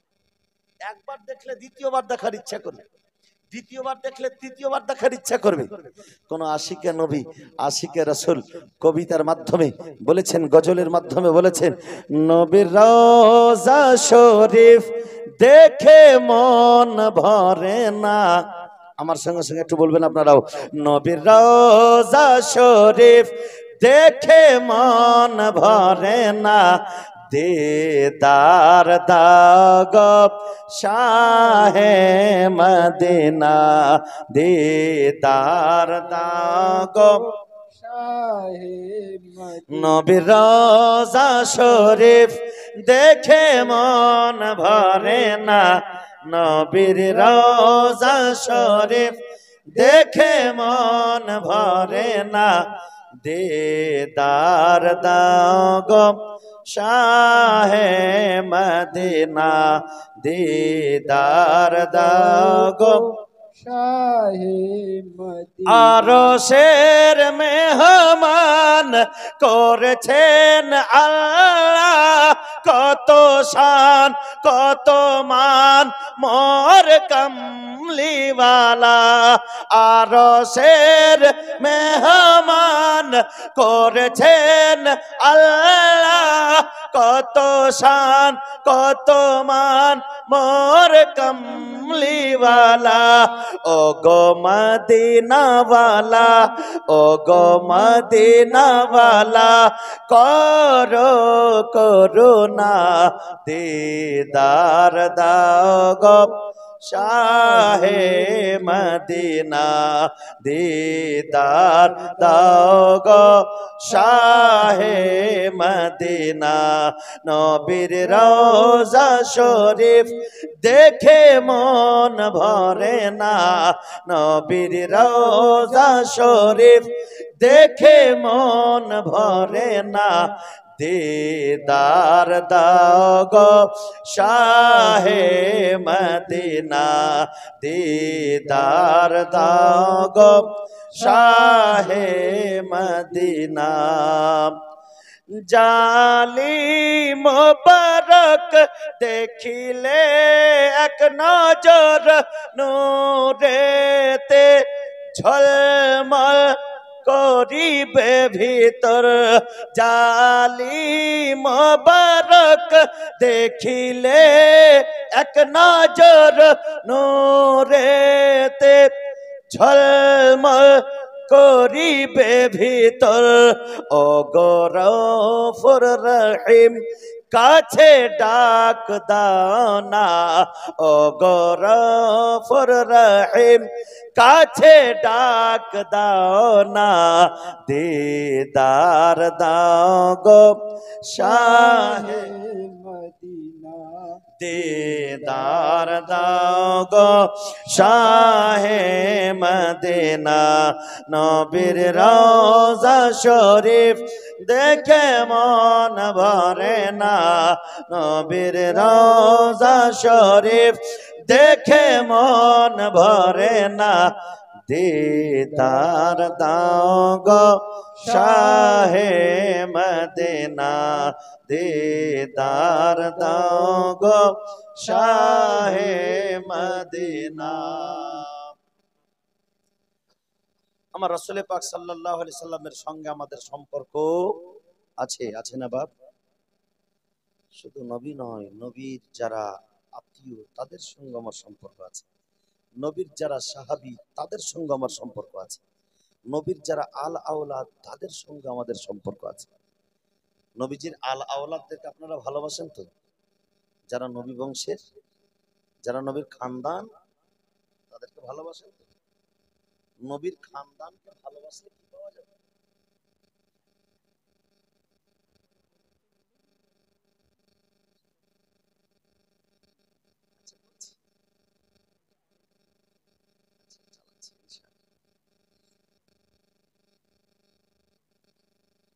গজল শোনাবো ভাই, শোনাবো শোনাবো আরো শোনাবো। সুবহানাল্লাহ সুবহানাল্লাহ।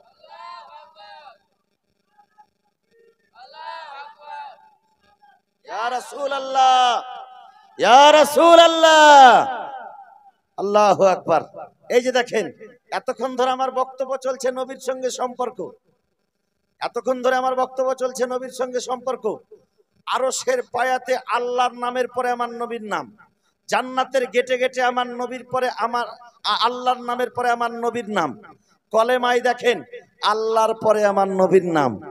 সব জায়গাতে যেখানে জিক্র আজকার খোদার আছে সেখানে আমার রাসূলুল্লাহর আছে, যেখানে নারায়ে তাকবীর আছে সেখানে নারায়ে রিসালাত আছে। জোরে বলুন সুবহানাল্লাহ। নারায়ে রিসালাত, নারায়ে রিসালাত। ইয়া রাসূলুল্লাহ সাহাবায়ে কেরাম বলেছেন, আমরাও বলছি, কাল কিয়ামত পর্যন্ত যারা ঈমানদার তারা বলতেই থাকবে ইয়া হুসাইন বলা যায়। ইয়া হুসাইন বলেননি আপনারা? ইয়া হুসাইন বলা যায়, ইয়া রাসূলুল্লাহ বলা যায়, নারায়ে রিসালাত, ইয়া রাসূলুল্লাহ। সুবহানাল্লাহ, মাশাআল্লাহ, জাযাকাল্লাহ। আল্লাহ তাবারাক ওয়া তাআলা জাযায়ে খায়ের দান করেন। নবী মুস্তাফার শহর। এই গজল শুনবে, খালি যুবকরা খালি গজলই শুনবে। মাশাআল্লাহ, শোনাবো ভাই, শোনাচ্ছি কিছু কথা কিছু গজল, তবে তো মজা লাগবে। শুধু একরকম হলে মজা লাগে না ভাই।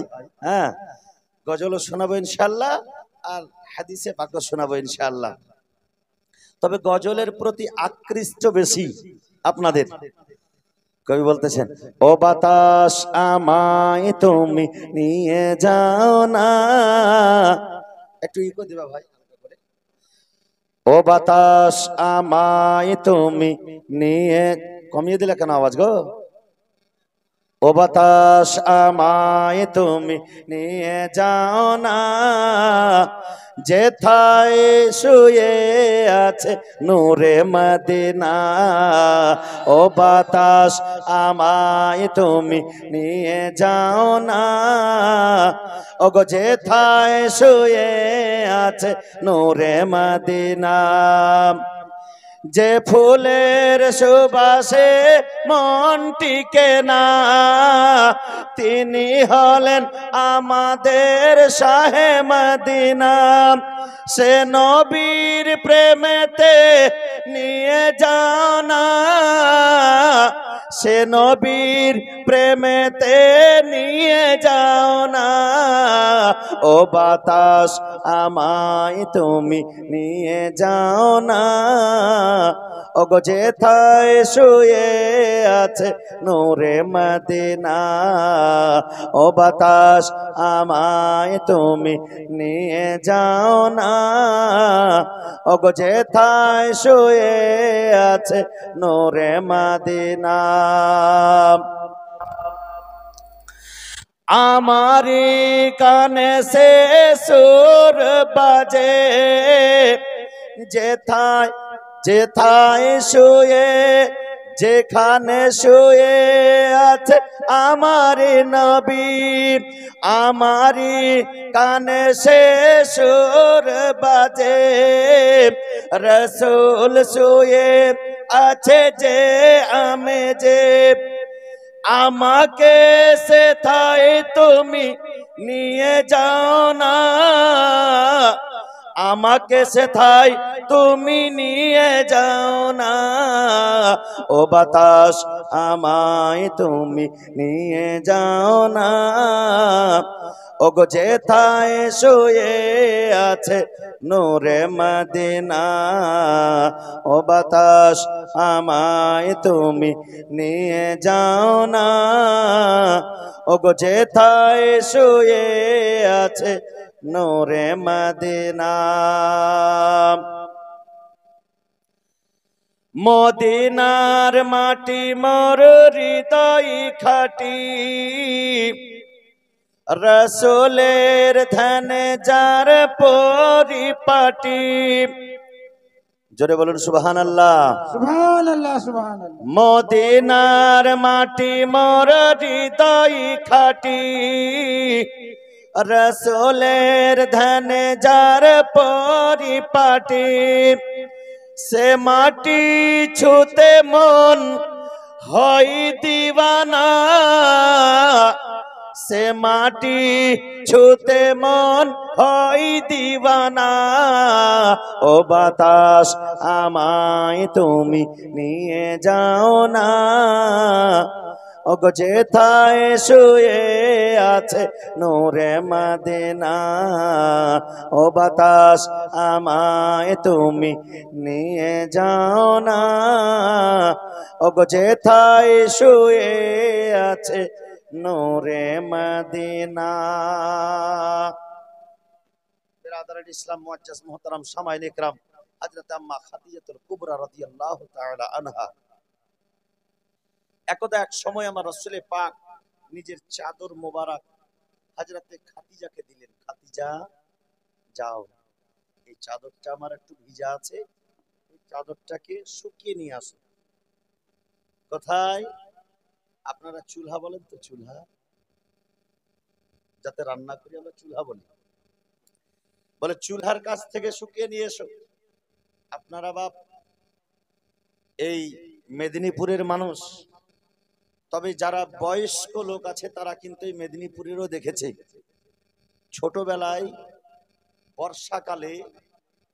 বর্ষাকালে চুলহার পাশে গেঞ্জি প্যান্ট শুকাতে দেখেছেন চুলার পাশে বর্ষাকালে তখন মানুষের পোশাক ছিল একটা বা দুটা বর্ষাকালে যখন ভিজে যেত আবার শুকিয়ে পিনতে হবে তো কি করতো চট করে ওই চুলার পাশে গিয়ে ওই গরম চুলার পাশে গিয়ে ধরতো যাতে শুকিয়ে যায় তাড়াতাড়ি আর পড়তো দেখেছে আমার রাসূল পাক সাল্লাল্লাহু আলাইহি সাল্লাম বলছেন বাড়িতে তানাব্বুর বড় চুলা জ্বলছিল বলে খাদিজা যাও আমার এই চাদরখানা চুলার পাশে নিয়ে গিয়ে একটু শুকিয়ে নিয়ে আসো তো হযরতে খাদিজাতুল কুবরা গেলেন বলে 1 ঘন্টা দাঁড়িয়ে থাকলাম 2 ঘন্টা দাঁড়িয়ে থাকলাম চাদর যেমন ছিল তেমনই আছে একটুকু শুকায়নি জোরে বলুন সুবহানাল্লাহ সুবহানাল্লাহ সুবহানাল্লাহ একটুকু শুকায়নি খাদিজাতুল কুবরা আশ্চর্য 1 ঘন্টা দাঁড়িয়ে থাকলাম 2 ঘন্টা দাঁড়িয়ে থাকলাম রাসূল পাকের চাদর মোবারক নিয়ে কিন্তু শুকাচ্ছে না কেন আমার রাসূল পাকের দরবারে এসে বলছেন ইয়া রাসূলুল্লাহ ইয়া হাবিবাল্লাহ গো আপনার চাদর নিয়ে 1 ঘন্টা দাঁড়িয়ে থাকলাম 2 ঘন্টা দাঁড়িয়ে থাকলাম নবী গো কিন্তু এখন পর্যন্ত সেই চাদর একটুকু হিলালড়া হয়নি সেই চাদর যেমনই ছিল তেমনই আছে এখন পর্যন্ত সেই চাদর শুকায়নি আমার রাসূল পাক সাল্লাল্লাহু আলাইহি ওয়াসাল্লাম মুচকি মেরে হাসছেন আর বলছেন খাদিজা এই চাদর যদিও এখন ভিজা আছে, কিন্তু এই চাদর আমার শরীরের সঙ্গে টাচ করেছে, এই চাদরের সম্পর্ক আমার সঙ্গে হয়েছে, আমার ঘাম মোবারক এই চাদরে স্পর্শ করেছে।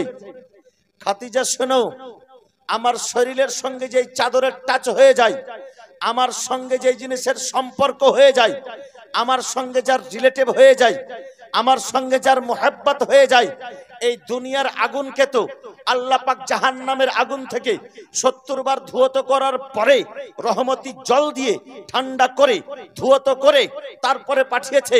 তবে এই জাহান্নামের আগুন, এই দুনিয়ার আগুনের এত পাওয়ার রয়েছে, তবে শুনে রাখো জাহান্নামের আগুনের কত পাওয়ার হতে পারে। তবে আমার সঙ্গে যার সম্পর্ক হয়ে যাবে, আমার শরীরের সঙ্গে যে জিনিস টাচ করে গেল, আমার সঙ্গে ওর সম্পর্ক হয়ে গেছে, ওই চাদরখানা আমাকে ভালোবাসে।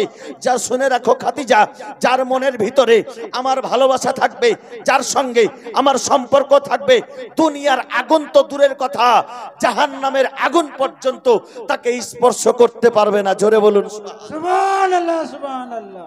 এই নবীর সঙ্গে সম্পর্ক হয়ে গেলে জাহান্নামের আগুন পর্যন্ত স্পর্শ করতে পারবে না। তবে নবীর সঙ্গে সম্পর্ক হতে হবে। কেমন সম্পর্ক? একটু আগে আমি একটা কথা বলতে বলতে একটু স্থগিত করেছিলাম, অন্যদিকে কথাটা চলে এসেছিল যে আল্লাহ পাক মানুষকে সৃষ্টি করেছে শুধু ইবাদতের জন্য। তো ইবাদতের জন্য যে তৈরি করেছে, সারাক্ষণ যদি নামাজ পড়বেন তো খাবেন কি? তাই না বাপ? ব্যবসা করতে হবে, খেতিবাড়ি করতে হবে, রোজি রোজগার করতে হবে, কামাই করতে হবে। ব্যবসা করা আমার রাসূল পাকের সুন্নাত। যদি ব্যবসাটা আপনি সৎ পথে করেন, হক পথে করেন, সেই ব্যবসা করা তো আপনি নেকি পাবেন, সেটাও আপনার ইবাদতে গণ্য হবে। সুন্নাত আদায় করলে ইবাদত হয় না ভাই? হয়। আপনি খেতিবাড়ি করবেন, অসংখ্য নবীগণ খেতিবাড়ি করেছেন। স্বয়ং হযরতে আদম আলাইহিস সালাম হাল চাষ করেছেন, খেতিবাড়ি করেছেন। খেতিবাড়ি করাও নবীগণের সুন্নাত। আপনি ব্যবসা করবেন, সেটা সুন্নাত। তেজারত করবেন, সেটা সুন্নাত। আমার রাসূল পাক সাল্লাল্লাহু আলাইহি সাল্লাম বলেছেন, হালাল পথে রোজগার করে নিয়েছে, নিজের বউ বাচ্চাকে যে লোকমা খাওয়াবেন, সেই লোকমাটুকু কি হবে? সেই লোকমাটুকু আপনার জীবনের জন্য সাদকা হয়ে যাবে। জোরে বলুন সুবহানাল্লাহ, সুবহানাল্লাহ, সুবহানাল্লাহ। সেই লোকমাটুকু জীবনের জন্য সাদকা হয়ে যাবে। বিরাদারান ইসলাম, মুআজ্জাজ মুহতারাম, সামাইন একরাম, বয়োজ্যেষ্ঠ বাবাজিরা আমার, আজকে যেই লোকমা আপনার সাদকা হয়ে যায়, সেই লোকমা আপনার জন্য ইবাদত হয়ে গেল। আপনি যা রোজগার করবেন, আপনি যা ইনকাম করবেন, আপনি যা ইনকাম করেছেন, সেটা আপনার জন্য সাদকা হয়ে গেল।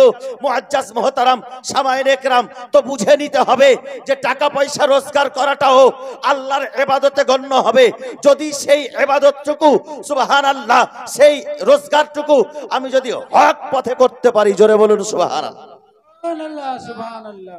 একজন ব্যক্তি এশারের নামাজ পড়ে নেওয়ার পরে যদি সে এই নিয়ত করে ঘুমিয়ে যায়, রব্বুল আলামিন, আমি যেন সকালে ফজরের নামাজ আদায় করতে পারি, আল্লাহ গো, আমি যদি বেঁচে থাকি ইনশাআল্লাহ ফজরের নামাজ আদায় করব। সেই ব্যক্তি সারা রাত ঘুমাবে, কিন্তু আল্লাহ পাক, আল্লাহ নবীজি বলতেছেন যে সেই ব্যক্তিকে আল্লাহ তাবারাক ওয়া তাআলা ঘুমিয়ে থাকলেও ওই যে নিয়ত করেছে তার জন্য আল্লাহ পাক তাকে নেকি দিতেই থাকবে। জোরে বলুন সুবহানাল্লাহ, সুবহানাল্লাহ। জীবনের জন্য ঘুমটা প্রয়োজন নয়? ঘুম তো প্রয়োজন। আপনি ঘুমাবেন, কিন্তু এমন একটা কাজ করে ঘুমালেন যে ঘুমিয়ে যাওয়া অবস্থায় আপনি নেকি পাচ্ছেন। রোজগার করতে যাচ্ছেন, সেখানেও আপনি নেকি পাচ্ছেন। ব্যবসা করতে যাচ্ছেন, সেখানেও আপনি নেকি পাচ্ছেন। এই বিরাদারান ইসলাম, মুআজ্জাজ মুহতারাম, সামাইন একরাম, আজকে আপনাকে লক্ষ্য করতে হবে যে আল্লাহ তাবারাক ওয়া তাআলা অসংখ্য নিয়ামত দিয়ে আপনাকে পাঠিয়েছে। সেই আল্লাহ তাবারাক ওয়া তাআলার নিয়ামতের আপনাকে চর্চা করতে হবে। যেই রব্বুল আলামিন, যে আল্লাহ তাবারাক ওয়া তাআলা দুনিয়াতে আপনাকে পাঠিয়েছে, আল্লাহ পাক কত বড় নিয়ামত আপনাকে দিয়ে রেখেছে জানেন? আপনার পা দুটো সালামত আছে, এটা আল্লাহ পাকের নিয়ামত। আপনার হাত দুটো সালামত আছে, এটা আল্লাহ পাকের নিয়ামত। আপনার চোখ দুটো সালামত আছে, এটা আল্লাহ পাকের নিয়ামত। হযরতে শেখ সাদি আলাইহির রহমত রিজওয়ান দামেস্কের মসজিদে একবার প্রবেশ করলেন, পা খাম হয়ে গেছেন, পা খাম হয়ে গেছেন, রাস্তায় চলতে চলতে কাঁটা খোঁচ লেগেছে। হযরতে শেখ সাদি আলাইহির রহমান নামাজ পড়ছেন, নামাজ পড়ার পরে আল্লাহর কাছে দোয়া করছেন, রব্বুল আলামিন তুমি আমাকে এমনটা অভাবী করেছো আল্লাহ, যে আমার দুটো পায়ে দুটো জুতাও জুটেনি, যে আজকে আমার পা খাম হয়ে গেছে, পা জখমি হয়ে গেছে। সেই হযরতে শেখ সাদি আলাইহির রহমত রিজওয়ান যখন বাইরে আসলেন, রাস্তায় দেখতে পাচ্ছেন যে একজন ব্যক্তি তার জাং পর্যন্ত দুটো পাই নাই। যেমন দেখা, সঙ্গে সঙ্গে আবার মসজিদে আসলেন। আসার পরে, এই যুবকরা শোনো, আসার পরে হযরতে শেখ সাদি আলাইহির রহমত রিজওয়ান 2 রাকাত শুকরানা নামাজ পড়লেন, আবার আল্লাহর দরবারে হাত উঠালেন, রব্বুল আলামিন আমার জুতা নাই, আমি তার জন্য আফসোস প্রকাশ করেছি, রব্বুল আলামিন আমাকে ক্ষমা করে দাও। আল্লাহ তুমি তো আমার পা দুটো সালামত রেখেছো, অনেক বান্দা আছে যার দুটো পা নাই। এই বেরাদারান ইসলাম, আপনি সারাক্ষণ হেঁটে বেড়াচ্ছেন, ঘুরে বেড়াচ্ছেন, কিন্তু আপনি দেখেন যে সুস্থতা আপনার জন্য কত বড় নিয়ামত। আপনি হাসপাতালে গিয়ে দেখে আসুন, একবার নার্সিং হোমে গিয়ে দেখে আসুন। কারোর দিন যাচ্ছে তো রাত যায় না, রাত যাচ্ছে তো দিন যায় না, একটা ঘন্টা তার কাছে 1 বছরের সমান মনে হচ্ছে। এর কারণ সে কষ্টে ভোগ করছে, সে অসুস্থ হয়ে আছে। বেরাদারান ইসলাম, অনেক মানুষ আছে যে চোখ দিয়ে দেখতে পায় না, আল্লাহ যদি ইচ্ছা করে আপনাকে অন্ধ করে দিতে পারে, আল্লাহ যদি ইচ্ছা করে আপনাকেও বোবা করে দিতে পারে, আল্লাহ যদি ইচ্ছা করে আপনাকেও কালা করে দিতে পারে, আল্লাহ যদি ইচ্ছা করে আপনাকে আপাহিজ করে দিতে পারে। কিন্তু আল্লাহ পাক আপনার হাত সালামত রেখেছে, পা সালামত রেখেছেন, চোখ সালামত রেখেছেন। বেরাদারান ইসলাম, এই আল্লাহ তাবারাক ওয়া তাআলার নিয়ামতের হক আদায় করতে পারবেন না। সারাটা জীবন যদি আপনি সাজদায় পড়ে থাকেন, তবু আল্লাহ পাকের হক অত সহজে আদায় করা যাবে না। একজন ব্যক্তি 450 বছর ধরে এক জায়গাতে, কোথায়, পাহাড়ে গিয়ে ইবাদত করছিল। সে আবার পাহাড়টা কোন জায়গা? ডিপ পাহাড়, চতুর্দিকে সমুদ্র, সমুদ্রের মধ্যখানে পাহাড়। বলে 450 বছর ধরে ইবাদত করছিল, তো খাচ্ছিল কি? প্রশ্ন জাগে না? না খেয়ে মানুষ বাঁচে? আমার নবীজি বলছেন এই কথা। কে বলছেন? নবীজি। আমার মতো কোন যদি নগণ্য আলিম বলতো শুধু, কথা মানা যেত না। কিন্তু আমার নবীজি বলছেন যে আল্লাহ তাবারাক ওয়া তাআলার হুকুমে সেই ব্যক্তি যখন ইবাদতের নিয়তে সেই জায়গাতে রত হয়ে গেল, মশগুল হয়ে গেল, আল্লাহ পাক হুকুম করলেন সেই জায়গাতে একটা আনারের গাছ বের হলো, আর একটা ঝর্ণা। পাহাড় থেকে তো এমনিতেই ঝর্ণা বেরিয়ে আসে, ঝর্ণার জল পান করতেন আর ওই আনার খেতেন যখন ইচ্ছা করত। বাকি আর কোনো কাজ করতেন না, শুধু আল্লাহর ইবাদত। আচ্ছা, এই ইবাদতটা কেমন ইবাদত আপনারা বুঝতে পারছেন? এই ইবাদতটা হচ্ছে পিওর ইবাদত। মানে একটা হচ্ছে খাঁটি দুধ আর একটা হচ্ছে জল মিশানো দুধ, আছে না বাপ? এটা হচ্ছে খাঁটি ইবাদত। আর আমাদের ইবাদত হচ্ছে মিশাল কুশাল ইবাদত। এই যে বসে আছেন আমার বাবুজি, বয়োজ্যেষ্ঠ লোক, যারা মসজিদে যায়, যারা মুসল্লি, খেয়াল রাখবেন, নামাজও পড়ে, গীবতও করে, নামাজও পড়ে, চুগলিও করে, করে না? নামাজও পড়ে, মিথ্যা কথাও বলে। ই ইবাদত কেমন?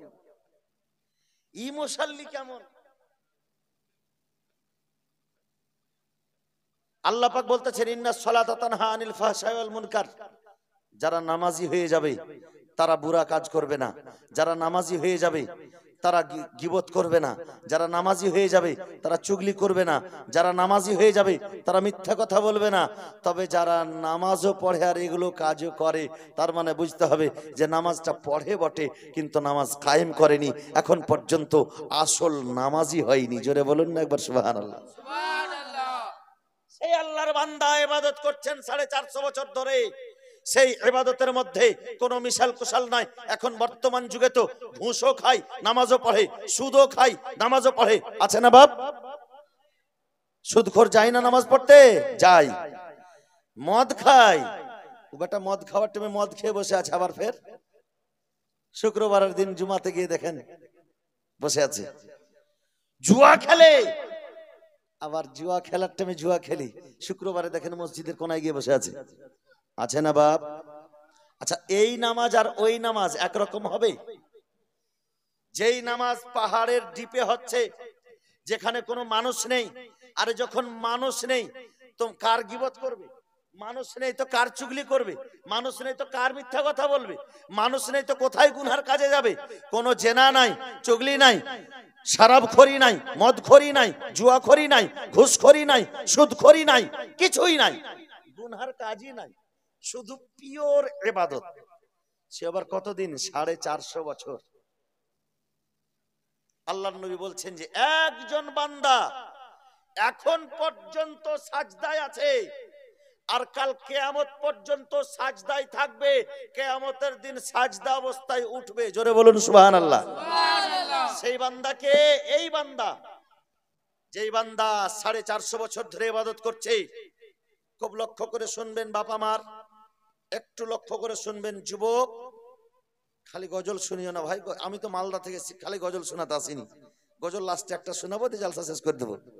হ্যাঁ, কিছু কথা ভাই, দ্বীনে ইসলামের কিছু কথা যদি আপনার কাছে মেসেজ চলে যায়, ইনশাআল্লাহ আমার আজকের মালদা থেকে 500 কিলোমিটার আসা কামিয়াব হয়ে যাবে ইনশাআল্লাহ। বলছিলাম শোনো, 450 বছরের ইবাদত, আল্লাহর কাছে ইবাদত করছেন, কি করে এখনো সাজদা অবস্থায় আছেন? ইবাদত করেছেন এতটা, আল্লাহ তাআলা ইসরাইল ফেরেশতাকে বলছে যাও, তার বয়স পূর্ণ, তার সময় হয়ে গেছে, যাও, কিন্তু 2 মিনিট আগে যাও। ইসরাইল ফেরেশতা কিন্তু নির্দিষ্ট সময়ে আছে। আল্লাহ কোরআন পাকের মধ্যে ইরশাদ করেন, ওয়ালা ইউআখিরুল্লাহু নাফসান ইযা জা আজালুহা ওয়াল্লাহু খাবীরুম বিমা তা'মালুন। যেই সময় নির্দিষ্ট হয়েছে আপনার, সেই সময় থেকে একটা সেকেন্ডও বেশি আপনাকে সময় দেওয়া হবে না। জোরে বলুন, একটা সেকেন্ডও বেশি সময় দেওয়া হবে না। কিন্তু আল্লাহ পাক বলছেন 2 মিনিট আগে যাও। হে ইসরাইল, 2 মিনিট আগে যাও। বলে ইয়া আল্লাহ কেন? বলে এই যে আমার বান্দা আছে না, তোমার কাছে 2 মিনিট সময় চাইবে, তুমি যখন তার রূহখানা কবজ করতে যাবা, তোমার কাছে 2 মিনিট সময় চাইবে, তো তুমি তাকে আমার পক্ষ থেকে, আমার এই বান্দাকে 2 মিনিট সময় দিও। সুবহানাল্লাহ, বলুন না সুবহানাল্লাহ। কাউকে সময় দেবে না ইসরাইল ফেরেশতা। আল্লাহ পাক বলতেছেন যে 2 মিনিট সময় আমার এই বান্দাকে তুমি দিও। যখন ইসরাইল ফেরেশতা এসেছেন, সেই বান্দা বলছেন যে অবশ্যই আপনি ইসরাইল ফেরেশতা, আমি 450 বছর ধরে আছি, এখানে কেউ আসেনি, আপনি যখন এসেছেন তার মানে আপনি আল্লাহর ফেরেশতা। বলে ঠিক ধরেছো, তোমার সময় হয়ে গেছে, তোমাকে যেতে হবে। বলে ফেরেশতা 2টা মিনিট সময় আমাকে দাও, 2 মিনিট সময় আমাকে দাও।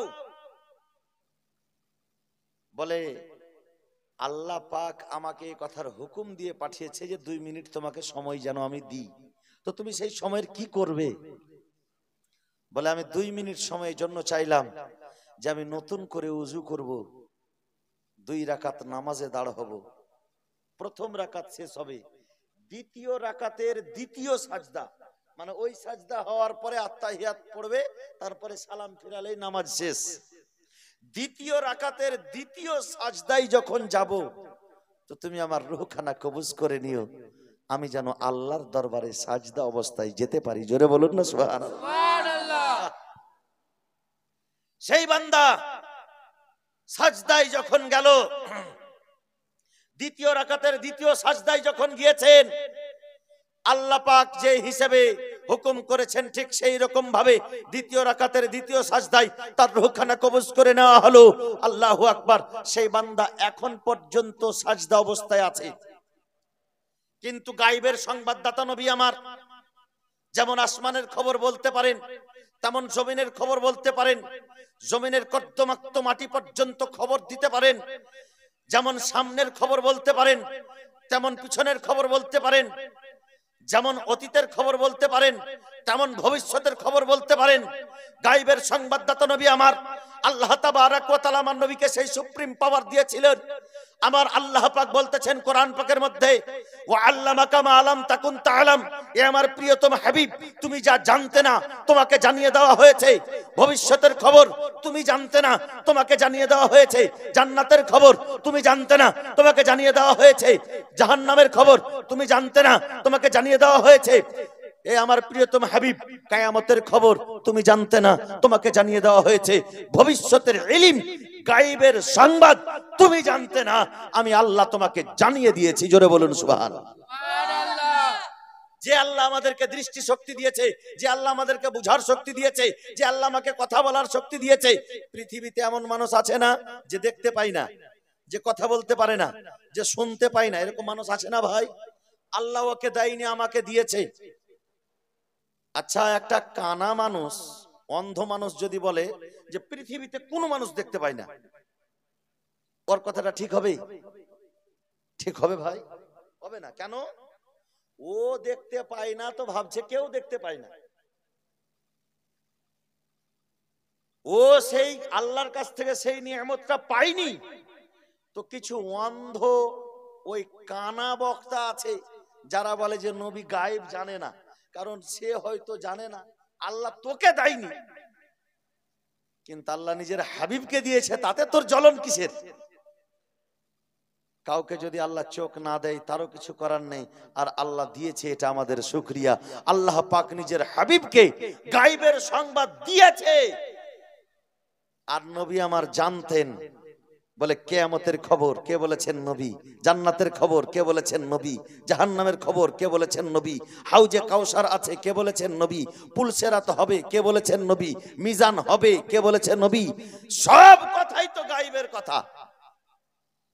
আল্লাহ গায়ব না আল্লাহকে দেখা যায়? গায়ব মানে অদৃশ্য, ভবিষ্যৎ, অদৃশ্যের খবর, ভবিষ্যতের খবর। আল্লাহ দৃশ্য না অদৃশ্য? আল্লাহ অদৃশ্য, আল্লাহকে দেখা যায় না, ছোঁয়া যায় না, টাচ করা যায় না, চুমো খাওয়া যায় না। আর যেই জায়গাতে চুমো দিয়ে দিই সেটা আল্লাহ হয় না।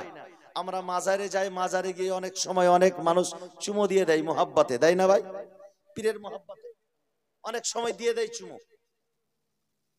দিতেই হবে সেরকম ব্যাপার নয়, মোহাব্বতে চুমো দিয়ে দেয়। বলে চুমো যখন দিয়ে দিল তো এটা জীবনে শিরক হবে না, কারণ যাকে চুমো দেওয়া যায় সে আল্লাহ হয় না, আর যে আল্লাহ হয় তাকে চুমো দেওয়া যায় না। জোরে বলুন সুবহানাল্লাহ। বুঝা যাচ্ছে না ভাই আমার কথা? আমার রাসূল পাক সাল্লাল্লাহু আলাইহি সাল্লাম গায়বের সংবাদদাতা নবী আমার বলতেছেন যে সেই ব্যক্তির কাল কিয়ামতের ময়দানে আল্লাহ পাক বলবেন সেই ব্যক্তিকে, এ আমার ফারিস্তারা যাও, আমার রহমতের, আমার নিয়ামতের ওসিলাই, নিয়ামতের সাদকায় এই বান্দাকে জান্নাতে নিয়ে যাও। উদখুলু আব্দি ইলা জান্নাতি, আমার জান্নাতে নিয়ে যাও তাকে, আমার রহমতি আর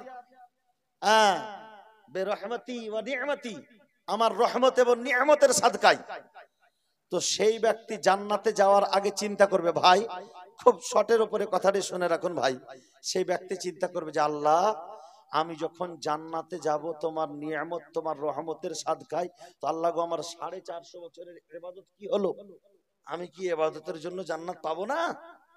আমি কি ইবাদতের জন্য জান্নাত পাবো না? এ কথা যেমন খেয়ালে আসা, আল্লাহ পাক বলতেছেন যাও মিজানে নিয়ে যাও, দাঁড়ি পাল্লায় ওজন করা হোক, তার নেকি ওজন করা হোক। আল্লাহ পাকের ফেরেশতা বলছে রব্বুল আলামিন এর নেকির খাতা তো খোলা আছে, কিন্তু গুনহার খাতা চ্যাপ্টার বন্ধ করা আছে, ক্লোজ করা আছে, গুনাহ নাই। 450 বছর ধরে শুধু আল্লাহ তোমার ইবাদতই করেছে, গীবত করেনি, চুগলি করেনি, জেনা করেনি, মিথ্যা কথা বলেনি, হারাম খায়নি, হারাম রোজগার করেনি, কিছুই করেনি। আল্লাহ এর গুনাহ তো নাই, কিসের সঙ্গে নেকিটা ওজন করব? আল্লাহ পাক বলতেছেন যে আমি যে নিয়ামত তাকে দিয়েছি সেই নিয়ামতের সঙ্গে তার নেকির ওজন করো। যদি আমার নিয়ামত ভারী হয়ে যায় তবে আমার ইনসাফ হবে তার সঙ্গে, আর যদি তার নেকি ভারী হয়ে যায় তো জান্নাত হবে তার জন্য। তো নিয়ামতের মধ্যে মাশাআল্লাহ, আজকে আপনারা মনে হচ্ছে বাড়ি যাবেন না নাকি গো? কিছু লোক খালি হলে তো জালসাটা শেষ করে, ওহো সুবহানাল্লাহ, মাশাআল্লাহ। গজল শুনবেন না? একটা করে শুনতে হবে। আচ্ছা আচ্ছা আচ্ছা আচ্ছা,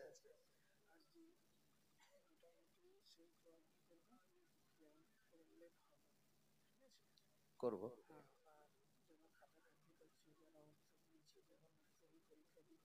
সবারই জন্য। হ্যাঁ হ্যাঁ হ্যাঁ, অবশ্যই অবশ্যই। কেমন? হ্যাঁ হ্যাঁ, করবো একদম ঝুমে ঝুমে কেমন। সুবহানাল্লাহ, মাশাআল্লাহ। তবে আমি যেটা বলছিলাম শেষ কথাটি শুনে নিন। আমার আল্লাহ পাক বলছেন যে যাও, তার আমার নিয়ামতের সঙ্গে তার নেকির ওজন করো, এবং আমার নিয়ামতের মধ্যে খুব বেশি নয়, তাকে যে দেখতে দেওয়ার জন্য, দেখার জন্য দুটো চোখ আমি দিয়েছিলাম, সেই চোখের সঙ্গে তার 450 বছরের ইবাদতকে ওজন করো। যখন সে 450 বছরের ওজন ইবাদতকে ওজন করা হলো চোখের সঙ্গে, তো আল্লাহর নিয়ামত চোখ দুটো ভারী হয়ে গেল, ইবাদতের ওজন কমে গেল। তার মানে এটা 450 বছর পিওর ইবাদত করার পরেও আল্লাহর শুধু চোখের দাম দিতে পারে না। আর মুসলমান যুবক ভাই নামাজ না পড়ে ঘুমিয়ে যায় মোবাইল দেখতে দেখতে, আর সকালে যখন ফারিস্তারা রোজি বাটে, রোজিটা কিন্তু সকালেই বাটা হয়, তার জন্য ফজরের টাইমে যারা উঠে, তো আলহামদুলিল্লাহ, ফজরের সময় যদি না ওঠেন তবে রোজগারে বরকত হয় না, বরকতটা ফজরের সময় পাওয়া যায়। জোরে বলুন সুবহানাল্লাহ। আচ্ছা, এটা তো হয়। যুবক ভাই, তুমি একদিনও নামাজ পড়লা না, ফজরের নামাজ আদায় করলা না, ইবাদত করলা না, কাল কিয়ামতের ময়দানে অবস্থা কি হবে? সেই বান্দার আল্লাহ তাবারাক ওয়া তাআলা যখন দেখছে যে নিয়ামত তার ভারী, আল্লাহর নিয়ামত ভারী, তার 450 বছরের ইবাদত কমে গেল, তখন আল্লাহ বলল যাও, আমার এই বান্দাকে আমার ইনসাফের জন্য তাকে জাহান্নামে নিয়ে যাও।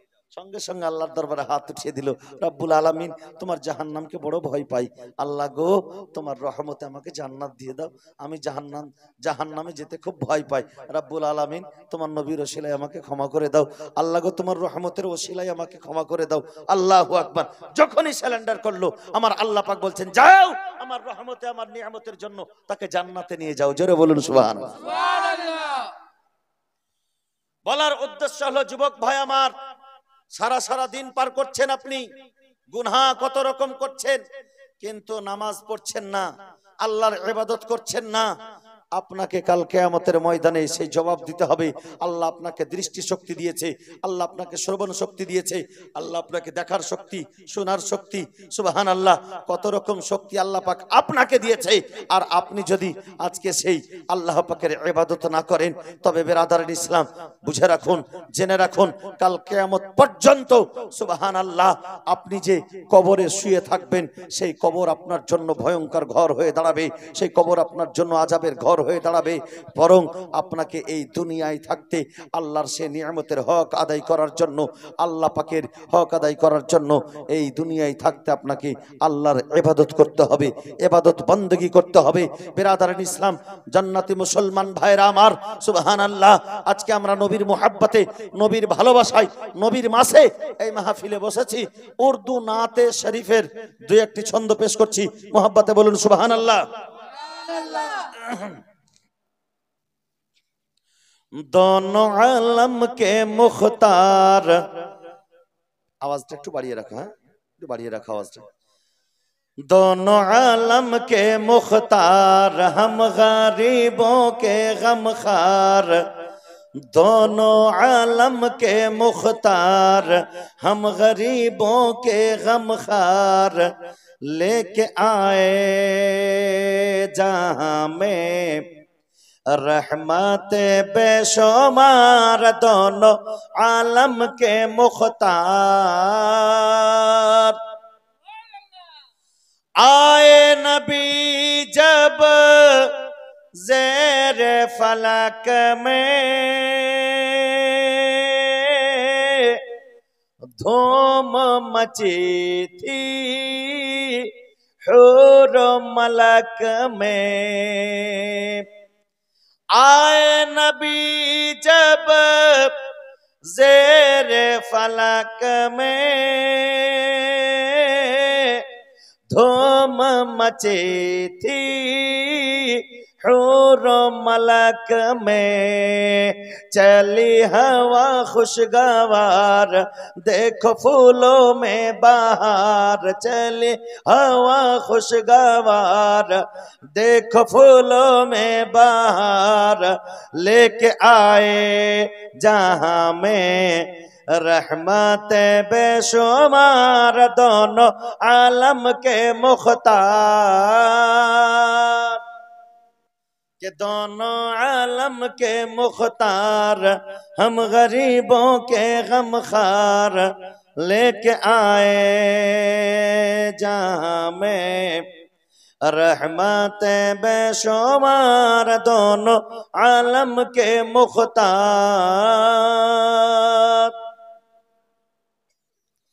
हमारा नबी है खुदा का खजाना,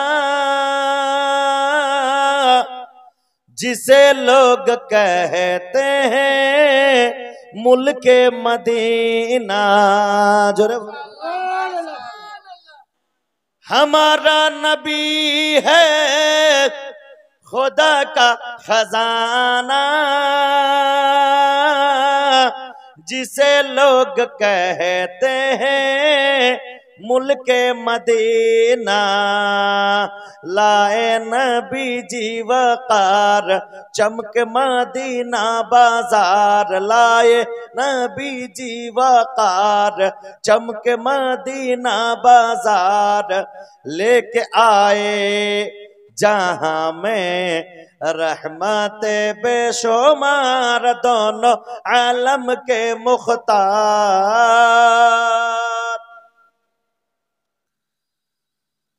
होने लगी जब बूतों की पूजा, मेरे नबी को दुनिया में भेजा। जोरे बोलुन सुभान अल्लाह। আল্লাহর নাম কেউ নিচ্ছিল না, সবাই মূর্তি পূজায় বুত পূজায় ব্যস্ত। সেই সময় আমার নবী দুনিয়াতে এসেছেন। কবি তাই কথা বলছেন, होने लगी जब बूतों की पूजा, मेरे नबी को दुनिया में भेजा, तो मिटाने को कुफार लाए लाहा की तलवार, तो मिटाने को कुफार लाए लाहा की तलवार, लेके आए जहां में रहमत बेशुमार, दोनों आलम के मुख्तार, के दोनों आलम के मुख्तार, हम गरीबों के गमखार, लेके आए जहां में रहमत बेशुमार, दोनों आलम के मुख्तार। मेरे नबी ने